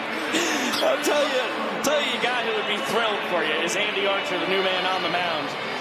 Oh, great job, buddy. He'd probably bite me. Yeah, he would. No, he would. That's what he does. He gets excited this morning. Yeah, he bit me as well today. It's the top of the order for the Tailgaters against Big Arch, and on a hop, KJ. Nice pickup, 360, and it sails the throw over Ziggy at first. Well, it was a heck of a snag to get that ball in the first place. This is a tricky one in the scoring decision department. I think it's still E5. KJ with the time to properly kind of set and throw and still winds up sailing it. That's the official scoring decision right there. It's the beauty of Banana Ball. You hear it deliberated live. 0-2 on Zach Watson. Great speed on first. Hussein aboard for the first time tonight. And Watson battling. He's got to look out for four-seam, two-seam cut fastballs. The split change is the best pitch in the arsenal for Archer. He'll break in a curveball from time to time as well. Looking for some help from the fans. Does not get it there. Zach Watson has flown out and reached on a trick play, missed. Megan Wiggins pinch hit in his spot in the fifth. And notched the first hit of her young banana ball career.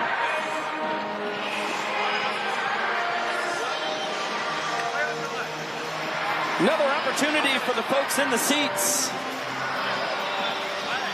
And no catch, a broken bat, so Watson's going to need a new weapon.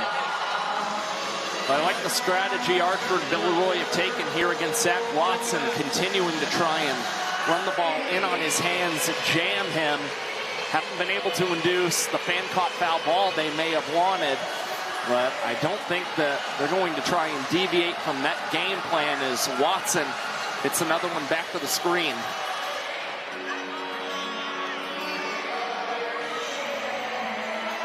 A check on Hussein, who's back easily.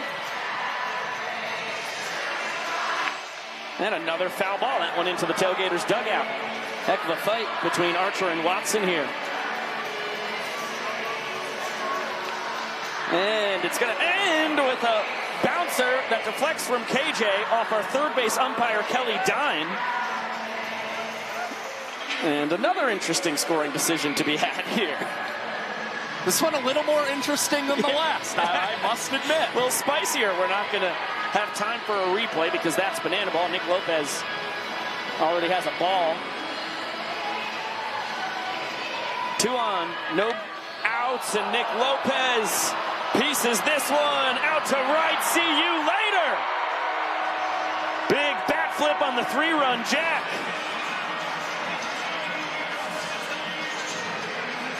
Lopez, his third home run of the tour.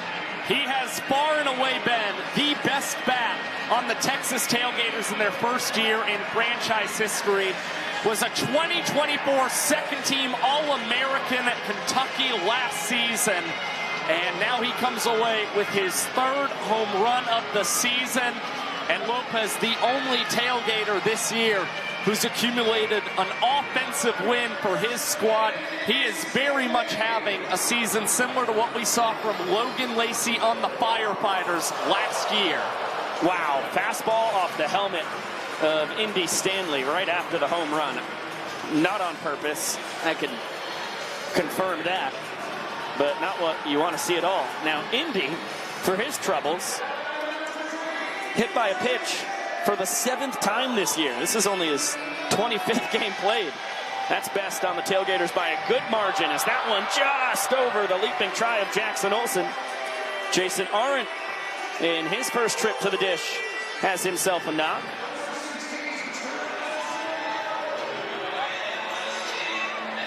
And the carousel keeps on spinning. The Zach Watson grounder officially ruled in error. So a couple unearned runs against Archer on the 3-run shot.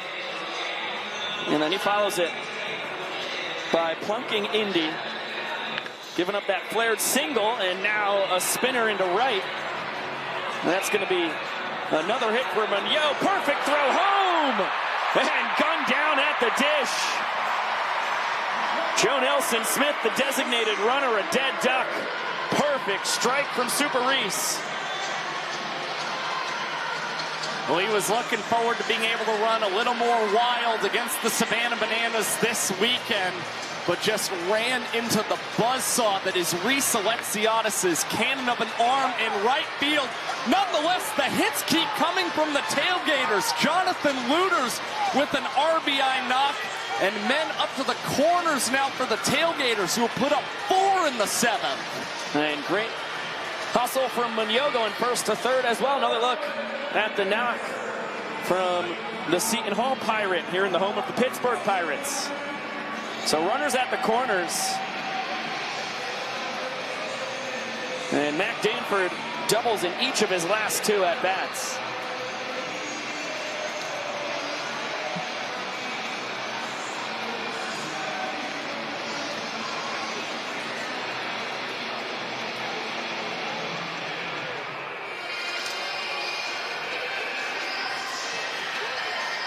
Trying to check his swing. Yes, John Burns says Danford went around.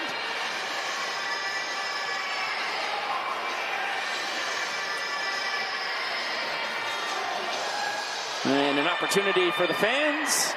They do not catch the foul ball. Well, they did grab it, but on a bobble, it's got to be a clean catch.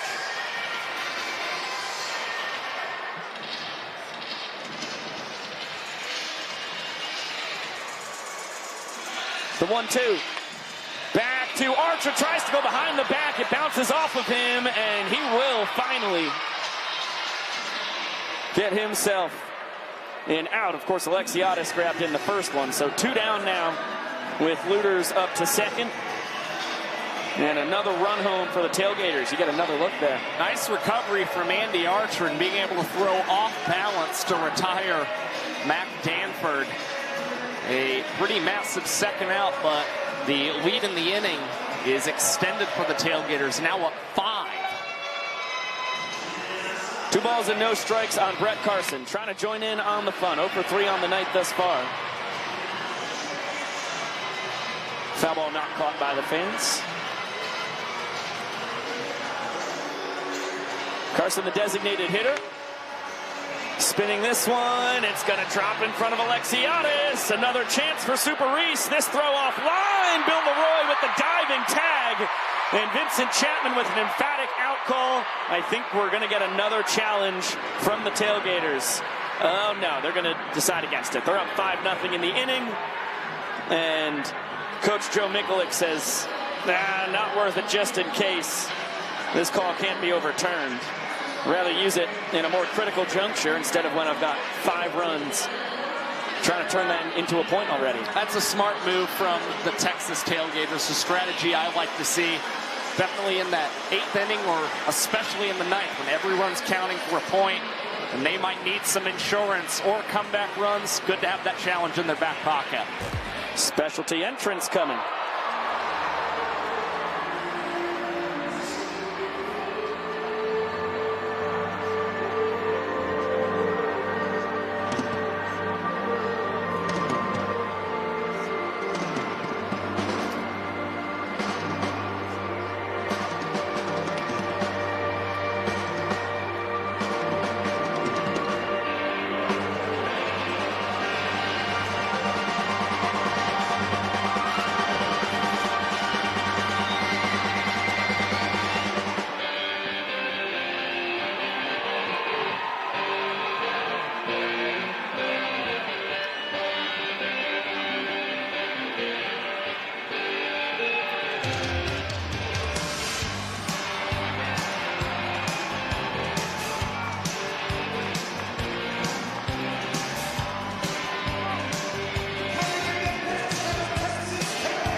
Sanchez with over 40,000 fans on hand here in PNC Park.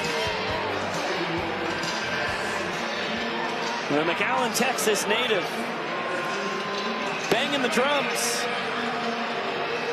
Kaden rocking out on the guitar. And we head to the bottom of the 7th inning, a 5-run cushion for Rigo.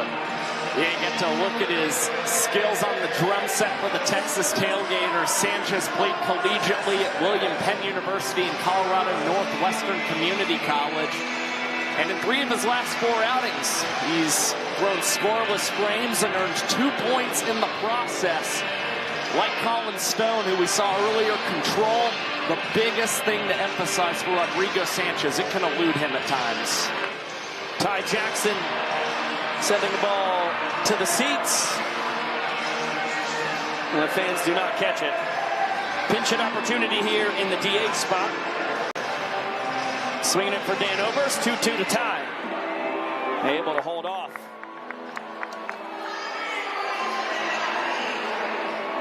Good slider there from Sanchez. Jackson doesn't bite and peppers the ball through the left side. Fired up. We have seen crazier comebacks in innings before.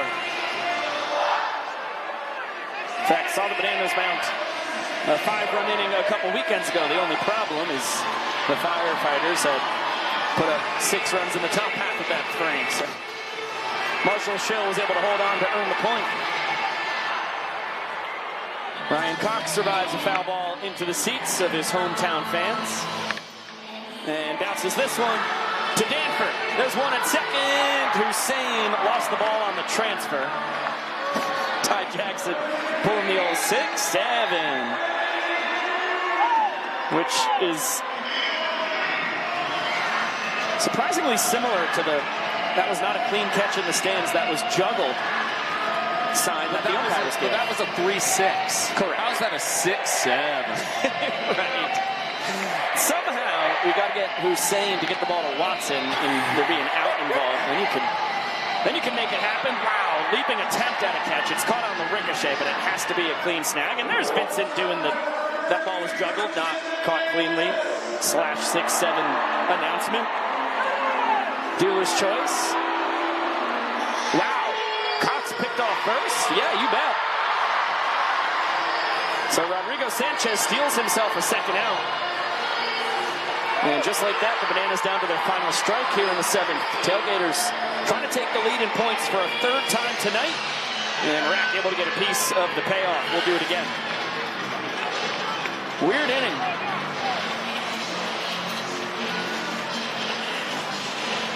It will continue. Rack earns the sprint. And will reverse course after a hard turn at first.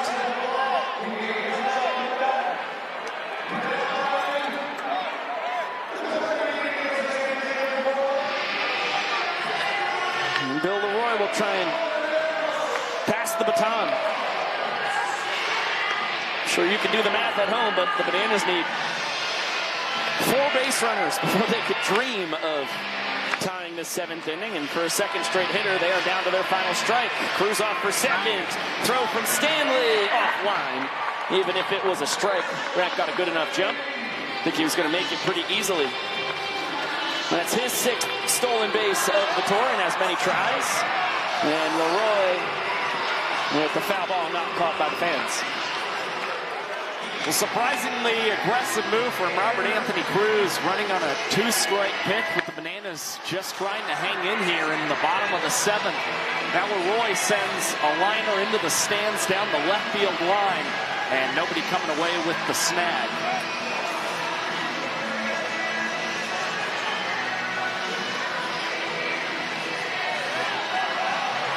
Bill Leroy down for extra bases. He'll take Rack's spot at second, sliding in ahead of the throw from Arndt. 2nd knock of the night. Another run driven in for Bill, who immediately gives way for Malachi Mitchell. And don't look now, folks. Including tonight, 10 games left for the Bananas and Tailgaters. 6 games left for the Firefighters and Party Animals. Bill Leroy's making himself a late season MVP charge. Wants to be in that conversation with Skoll, Alexiadis, Cox, and Meadows. As this one back up the middle, Eric Jones Jr. with the hit. The Bananas waving around, flash, throw for Castillo, not in time. 3 third base coaches, they all agree it was windmill time, and they earn EJ a steak. And that's his 2nd hit in his last 2 trips to the plate. The EJ's made great contact all night long for the Bananas, has reached now in all 3 of his plate appearances, and the line continues to move for the Bananas as Jackson Olsen swings through the 1-0 offering. Check on EJ, he was hardly off the bat. Jackson Olsen peppered the opposite way. On the run, off balance. Munoz to the scoop from Danford. Nice snag to put a bow on the 7th inning. The Tailgaters win it 5 runs to 2. And they now lead 3 points to 2. It's the 3rd time they've led. The Bananas have not had a lead so far tonight here in Pittsburgh. 2 innings still to play. The Tailgaters 1-3 on the tour against the Bananas. They will send Joe Nelson Smith to the dish. Just waiting for 9 guys in the field for the Nanners. Zach Phillips, former Royals minor leaguer. Gets a moon ball into the seats from Nelson Smith. He was the designated runner. That spot in the Tailgaters lineup is now burned. As J&S goes down on strikes. Well-located fastball right there. I don't know what Vincent Chapman is asking for. Wanted something from John Byrne. I think it's actually Andrew Bartman down at first base who was shouting. I don't know. He was certainly offering some input there. Yes. Which is interesting because Bartman was an umpire across the first part of the tour before the Tailgaters joined the fray starting in May 24th. So this is a guy who's worked very closely with Vincent Chapman, John Byrne, and company. And 4 bad ones to Hussein, only 1 strike given to him. He'll earn the sprint. He reaches for a 2nd straight inning.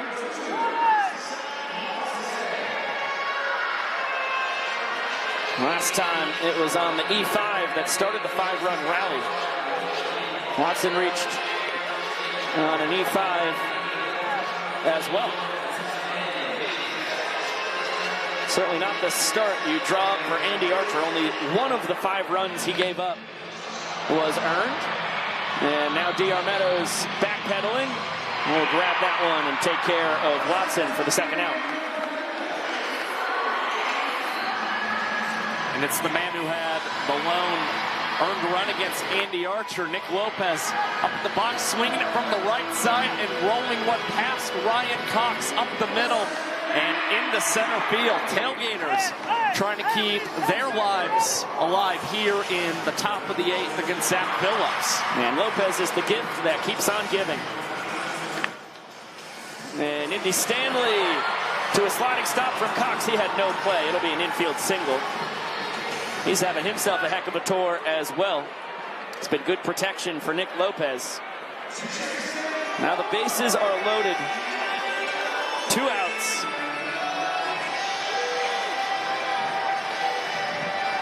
And Jason Aron.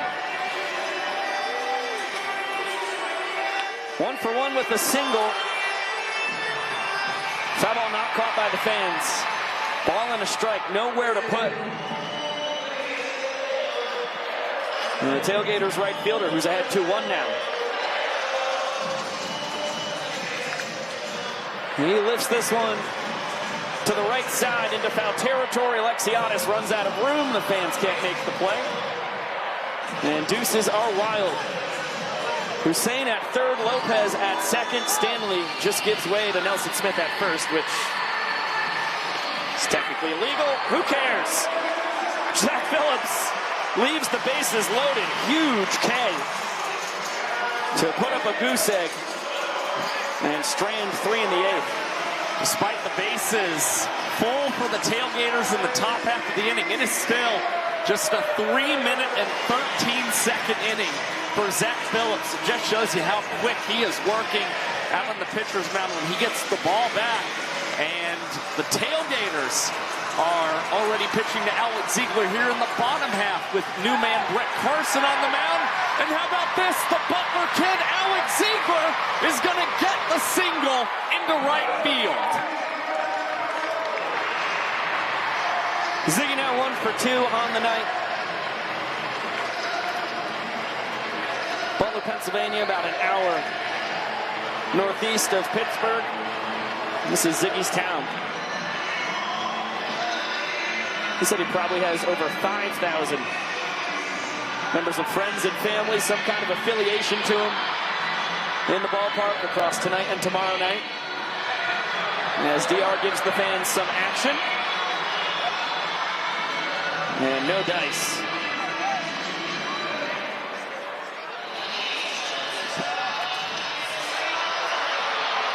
Another chance.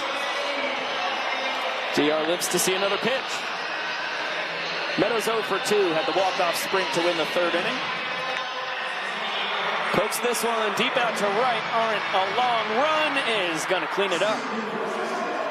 for the first out. Tell you what, impressive job by this Tailgaters pitching staff. Anytime you can keep D.R. Meadows to just reaching base 1 out of 4 times, you're doing a good job. As Kyle Jackson, a deep drive, and see you later, KJ with a K-Jack. Inning-winning walk-off blast. We are tied at 3. Well, he told us his goal this season hasn't necessarily been to hit for power. It winds up just the second home run for Kyle Jackson, and the first he's collected since he hit one out of Raymond James Stadium in Tampa Bay. Nanners able to knot things up going into the final inning of play tonight. The Bananas tie the game for the 3rd time tonight, and we are knotted at 3. Going to the 9th. What a back and forth affair this has been.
Now let's go, Bananas!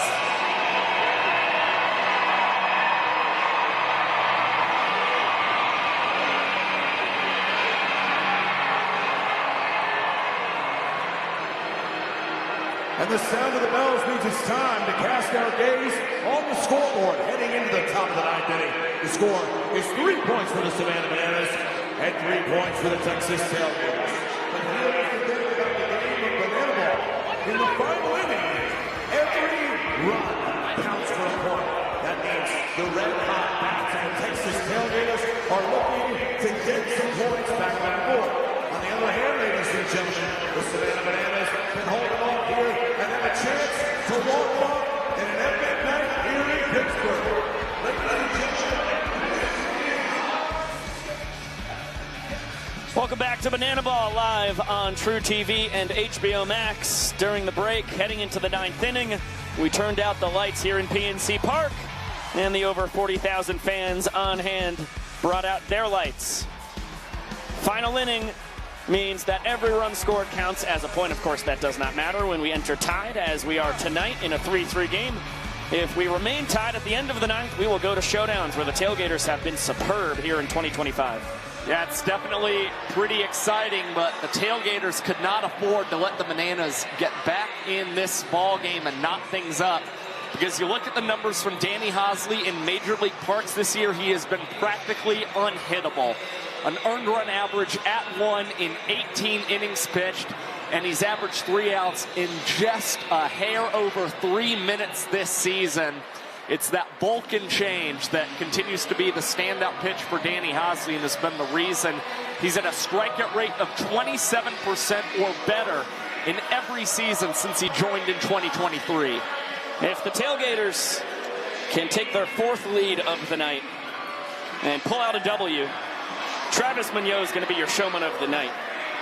Didn't stand a chance against the Danny Hosley Vulcan change there, but the line, even after the strikeout, 3 for 5.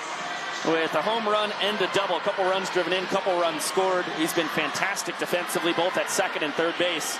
Moon's having himself a banner night, and a special one as well. His parents are getting to watch him live for the first time since 2018 when he first started his career in the White Sox organization, and now Jonathan Luters fouls out to a fan right behind the Nanners dugout. Jared Donaldson first on the scene to celebrate with the kid.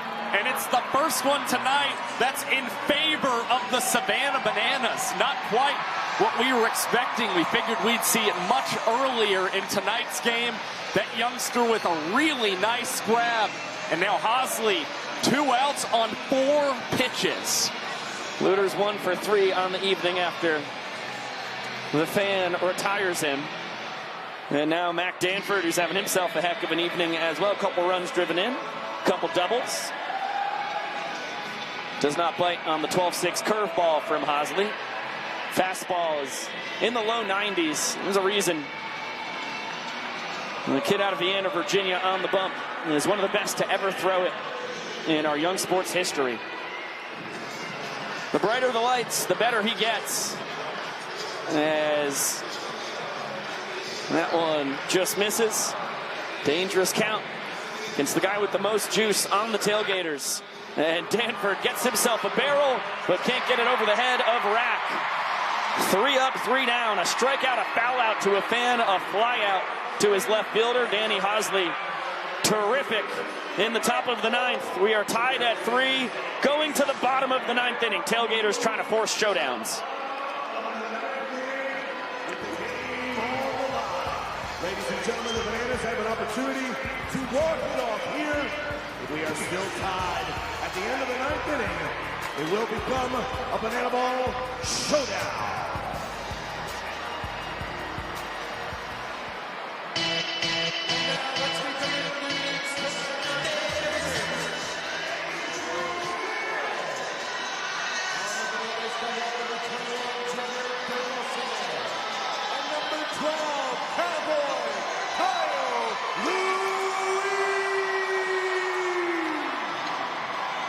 And the crowd goes crazy for my roommate, a ring dude on the Nanners dugout.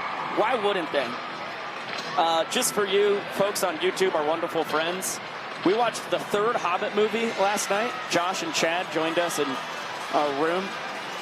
That completes the extended versions of all 3 Lord of the Rings and all 3 Hobbit movies Kyle and I have been able to watch as roommates here in 2025. Really an impressive accomplishment. And Josh, you've been a good part of the viewing as well. I checked off 4 of 6.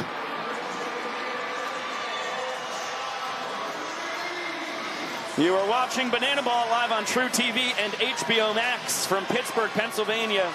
We go to the bottom of the 9th inning. Savannah Bananas versus Texas Tailgaters. And it's going to be John Reed on the mound, the former minor leaguer, trying to send us to tiebreaker showdowns.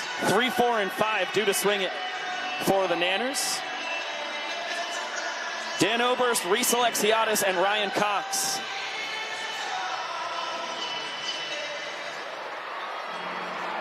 Ladies and gentlemen, the Savannah Bananas are invoking the Golden Batter Rule. Hitting in the place of Dan Oberst is the Savannah Bananas Golden Batter. Please welcome back Chandler Hallow from MrBeast.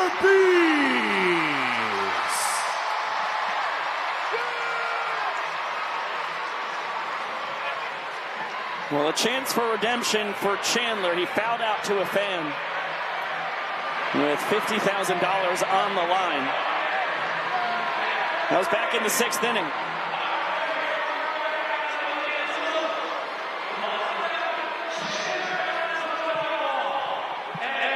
Asking for another chance, another shot at a redemption, and Jesse was kind enough to give it to him. So we'll be running it back. Kyla here, once again, if Chandler gets on base, will win $50,000. But this time, if the Tailgaters get him out, the guy who caught this foul ball will get $50,000 instead. So Brian right here is the one who got Chandler out. and cost her 50 grand. Let's see if Chandler can clutch up on his second go. Are you going to take it easy on him? It's going to be one tough at bat. Are you going to strike him out? That's the goal. Let's see it. What do you have to say to your pitcher right here? He determines if you win 50 grand or not. I need you, bro. I need you, bro. And what do you want to say to Chandler over there? $50,000 on the line. All he has to do is get on first base. You're good. Keep your eye on the ball and make sure you use your hips. Keep on this. Let's see what happens. Chandler, do you want to say anything? It's the 9th inning. This is important. Hey, let's win the game.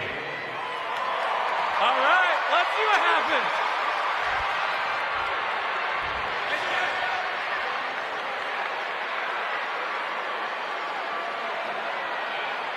Sage advice from that young fan. Certainly a tough at-bat.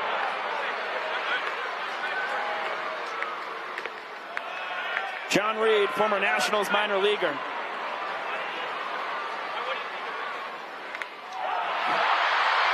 Slow tapper to the right side. Mac Danford takes it himself. Chandler Howell is 0 for 2. Well, the fans certainly not happy that Danford and the Tailgaters were able to record the out there against Chandler. Nonetheless, the Bananas still with a couple more guys who could deliver them a game-winning knock here in PNC Park before we possibly go to Showdown Tiebreakers. 0-1 count on Super Reese Alexiadis. That ball is blasted deep out to left. Too much launch angle. Canacor. 2 down. Well, it was the right elevation from Reese Alexiadis. Just a ball that hung up in the air a little too high. Now this is the dream scenario Ryan Cox was talking about before the 2025 World Tour even kicked off. Said if there was one thing he could make happen this year, it would be a late inning walk-off home run in his hometown park. And he's given that opportunity right now, but has fallen behind 0-2. Yeah, not sure he could have a tougher matchup. John Reed left on left. Low 90s with the gas. He's got a changeup and slider. And a slow tapper to the right side. Luter's there, and a 1-2-3 bottom of the 9th inning has us going to showdowns where the Tailgaters have thrived here in their first year. Welcome to the showdown! One of the greatest catches in showdown history. Are you kidding me? In time. Unreal. Left the arm. To throw the ball. He's out. Are you kidding me? It's good for the fan. It's over. Showdown. You wouldn't believe it. The Tailgaters are 4-1 here in their first year as a franchise in Banana Ball. When the game goes to showdowns, this is what it means to get extra Banana Ball. First round pitcher and infielder versus batter. The infielder is removed in round 2. Round 3, the infielder is back and the bases are juiced. And of course, if a batter hits a home run that leaves the yard, showdowns are immediately over. It wins the game for the team that collected the home run. Now you get a look at the Tailgaters' success in showdowns. Like Biko mentioned, they have a 4-1 record in games they go to showdowns. They've earned 9 points offensively in showdowns. They are getting shutdowns 71% of the time. They are 5 for 7. And even from a defensive standpoint, they claim the first ever trick play in Banana Ball showdowns, courtesy of Jordan Hussein. And it's Danny Hosley doing battle against the former LSU Tiger, Zach Watson, who swings through the Vulcan change. Alexiadis, the defender. And this one yanked to the left side. Not a lot of juice to it. Watson and Super Reese both can fly. Zach around second. Alexiadis to the ball. He hits his cutoff man. And Hosley will tag out Zach Watson. A showdown shutdown. And it is still 3-3 going to the bottom half of round 1 in showdowns. Textbook stuff from the Bananas in round 1. Alexiadis not trying to be too big and throw it home to Bill Leroy. Hits his cutoff man, Danny Hosley, who's able to apply the tag on Watson. And now the Bananas have the chance to be the victors on night 1 here in Pittsburgh. The Nanners are 4-6 on the tour when their games go to showdowns. This is the first time they've gone to showdowns against the Tailgaters. John Reed, who retired the side in order in the bottom of the 9th, to get us to bonus banana ball, is tasked with denying whoever the Nanners send to the dish and inside the Parker to get us to round 2 of showdowns. If it's up to me, I'm sending Dan Oberst to the dish as the Savannah Bananas, a guy who loves batting against left-handed pitching and has that perfect combo of both power and speed to run around those bases quickly.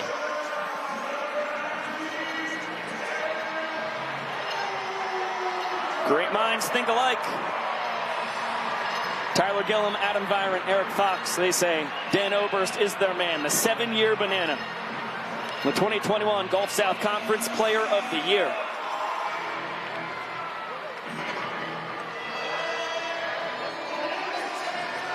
Oh for 3 on the night. But he can be the hero here in showdowns.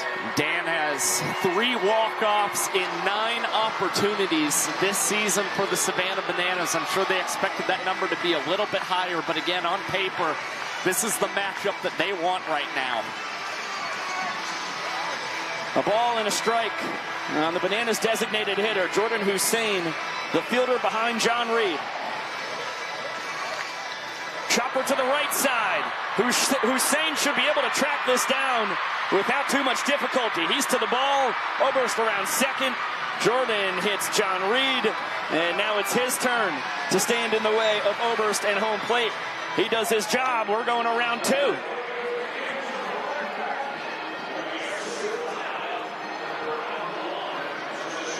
Another look.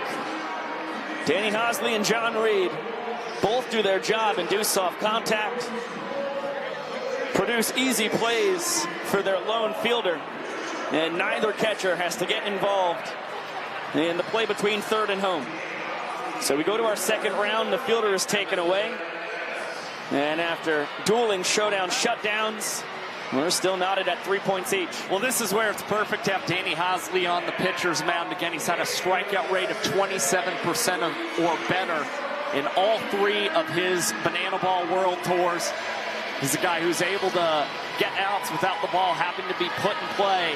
And he'll look to do that against Nick Lopez, as Hosley has 3 showdown shutdowns via the strikeout this season. Up against the best hitter the Tailgaters have to offer, one of the best hitters in the sport. Pitcher's pitch for strike 1.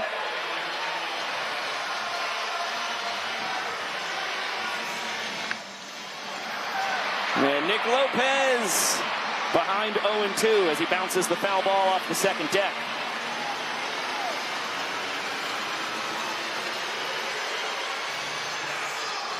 The 0-2. It's a squibber, going to get past Hosley, but once again, not a lot of exit velo. Danny Do-It-All will track it down easily with a slide and fire it in on a couple hops to Bill Leroy. He's going to apply the tag to Lopez. Boom.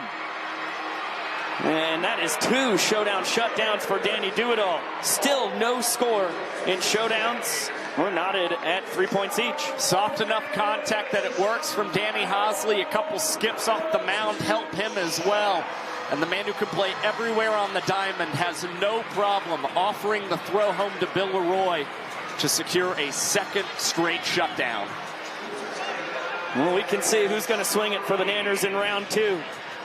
It's the one-piece king himself, Reese Alexiadis. Over 40,000 fans on hand here in PNC Park, home of the Pittsburgh Pirates. They have seen a wild one. The Bananas have not led this game. The Tailgaters have led 1-0, 2-1, 3-2. Each time, the Bananas have rallied back to tie things up. Alexiadis trying to put the Bananas ahead for good.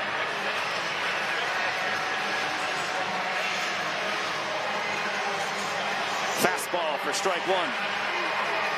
This is a new opportunity for Reese Alexiadis, considering he has not yet had an at-bat in showdowns this season. The Bananas are just sticking with the matchup advantage against the lefty John Reed, as Alexiadis will survive the foul ball going up into the second deck. But another 0-2 count. Both Hosley and Reed have done a heck of a job of jumping ahead of the hitters in showdowns. Tapper back to Reed. Are you not entertained?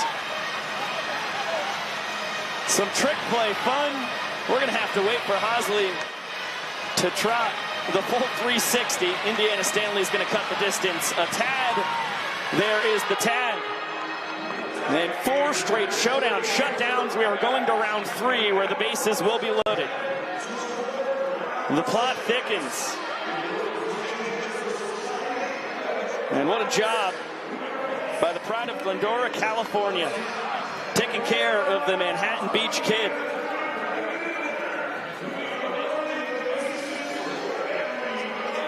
John Reed returns serve, and it's back to Hosley.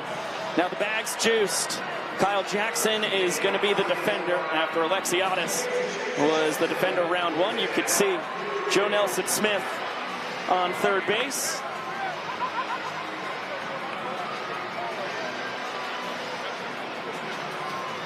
Zach Watson over at first.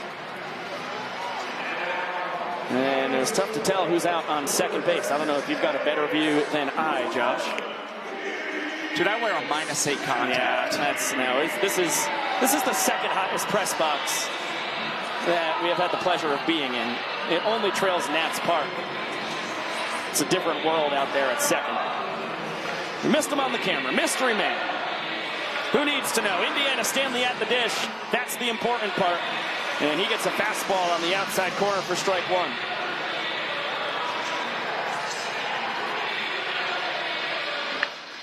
Bouncer foul, and another 0-2 count here in showdowns. Hosley yet to throw a ball in showdowns.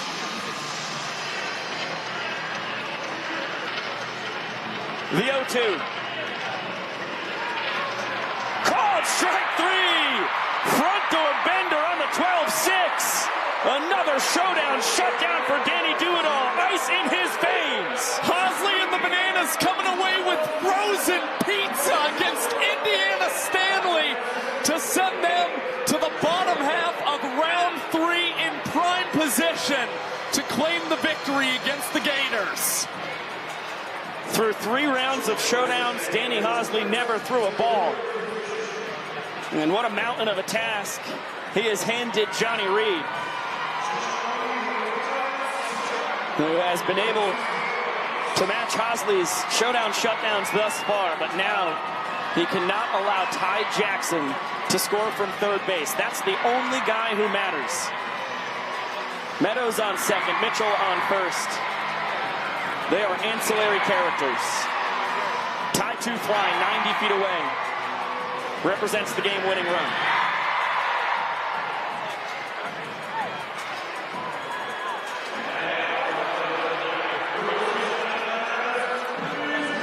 And it's going to be Eric Jones Jr.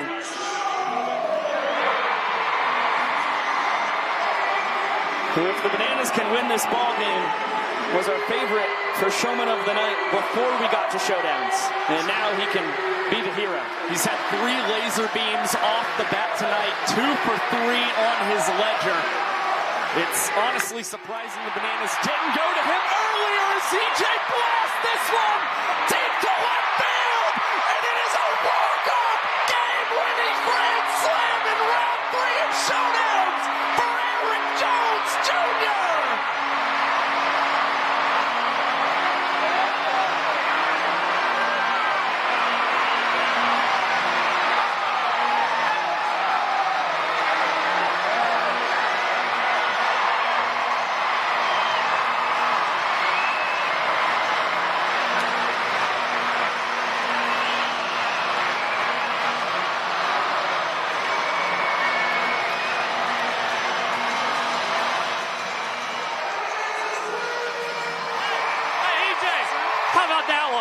cool. That was cool. I like that one. You like that one? Yeah. That should count in my season statistics for home runs. Also, let's just go ahead and put that on there. I need to go celebrate. Josh, get working on those stats for him, will you? Message straight to Josh Talevsky, the statistical savant of Banana Ball. What a sweet swing from the former Twins and Mariners minor leaguer. Eric Jones Jr. is heating up. What a weapon. Hidden in the 8-hole. He is your showman of the night. 2 for 3 with a triple. And then the game-winning walk-off grand slam in the 3rd round of showdowns to send the fans home happy here in Pittsburgh.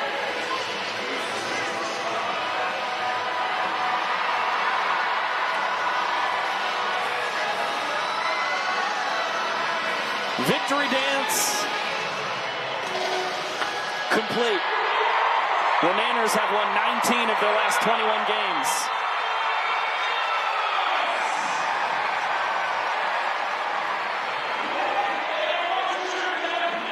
And we'll get it down to Sam Bauman once again. Hey, Biko, Josh, yeah, I've caught my breath. We've got 2 familiar faces here. MrBeast Chandler, you might have seen him out here. Savannah's banana there, Chandler. Yeah, Chandler, I'm going to start with you. You got not 1, but 2 chances, even a golden batter. What were the nerves like? What's the mentality going into a moment like that tonight? I mean, we make videos for hundreds of millions of people, and I was very nervous in front of 40,000 people tonight. What were your thoughts when Chandler came in? We saw what happened the first time. When he went back up again, did you think he's got it this time? He's figured it out? You know, he's not really known for winning all the time, but I'm glad he put it in play. But the energy here is crazy. This is my first game. Everyone's freaking hyped. This is sick. Yeah, I know. Is that worth any money? You know what? Hey, when there's not a camera on me, I got you. Yeah, here. Go tell them over there. Yeah, I'm not giving them money. I'm not giving them. So Chandler, I know you got 2 chances. Is this like wet the whistle a little bit now? Maybe you want to keep the jersey on, keep coming back? I think I can play every once in a while now. Yeah. Hey guys, comment on Yellow Tux Jesse. Should Chandler join the team? If enough of you ask, he'll do it because he cares about the fans. But finally, listen, you guys know a thing or two about content. You do pretty well for yourselves. What made you decide coming out here in Pittsburgh, putting on the yellow, would make sense for what you guys do? I mean, bro, it's just great. We filmed a little bit during the game. The energy, the fans. I mean, look, this game's been 3 hours now with everything in the pre-show, and look at the seats are still full. Like, fans love it. It's great to be here. It's a lot of fun. Well, we are so glad you guys came here, Chandler. We'll figure it out next time. I've got a lot of faith in you guys. We're going to get you guys dancing next time, too. Biko, Josh, what a freaking night, guys. Yeah, 1 for the books, no doubt about it. Thank you, SB, as we welcome you back inside with Josh Talevsky, Biko Scala. Once again, happy Big Tiger Friday. Thank you for spending it with us here in virtual Banana Land. The Nanners win it 8-3 on the 2nd walk-off grand slam in Banana Ball history. The first was Bryson Bloomer. Now Eric Jones Jr. joins him. Special night for EJ, very deserving of that Player of the Game award. Again, 2 for 3 in the ball game. Then the walk-off grand slam to cap things up. Off, and that was the first Bananas lead of the entire night, but they got it when it obviously mattered the most. We will be right back here on TruTV and HBO Max tomorrow night, same place, same time, 7 p.m. Eastern for First Pitch. Big shout out to our producer Chad Reese, our director Griffin Ellis, SB, and Brett Loftus down on the field. For Josh Talevsky in the booth, I am Biko Scala saying so long for now. The Nanners win it after 3 rounds of showdowns, 8-3 on a grand slam. We will. See you later!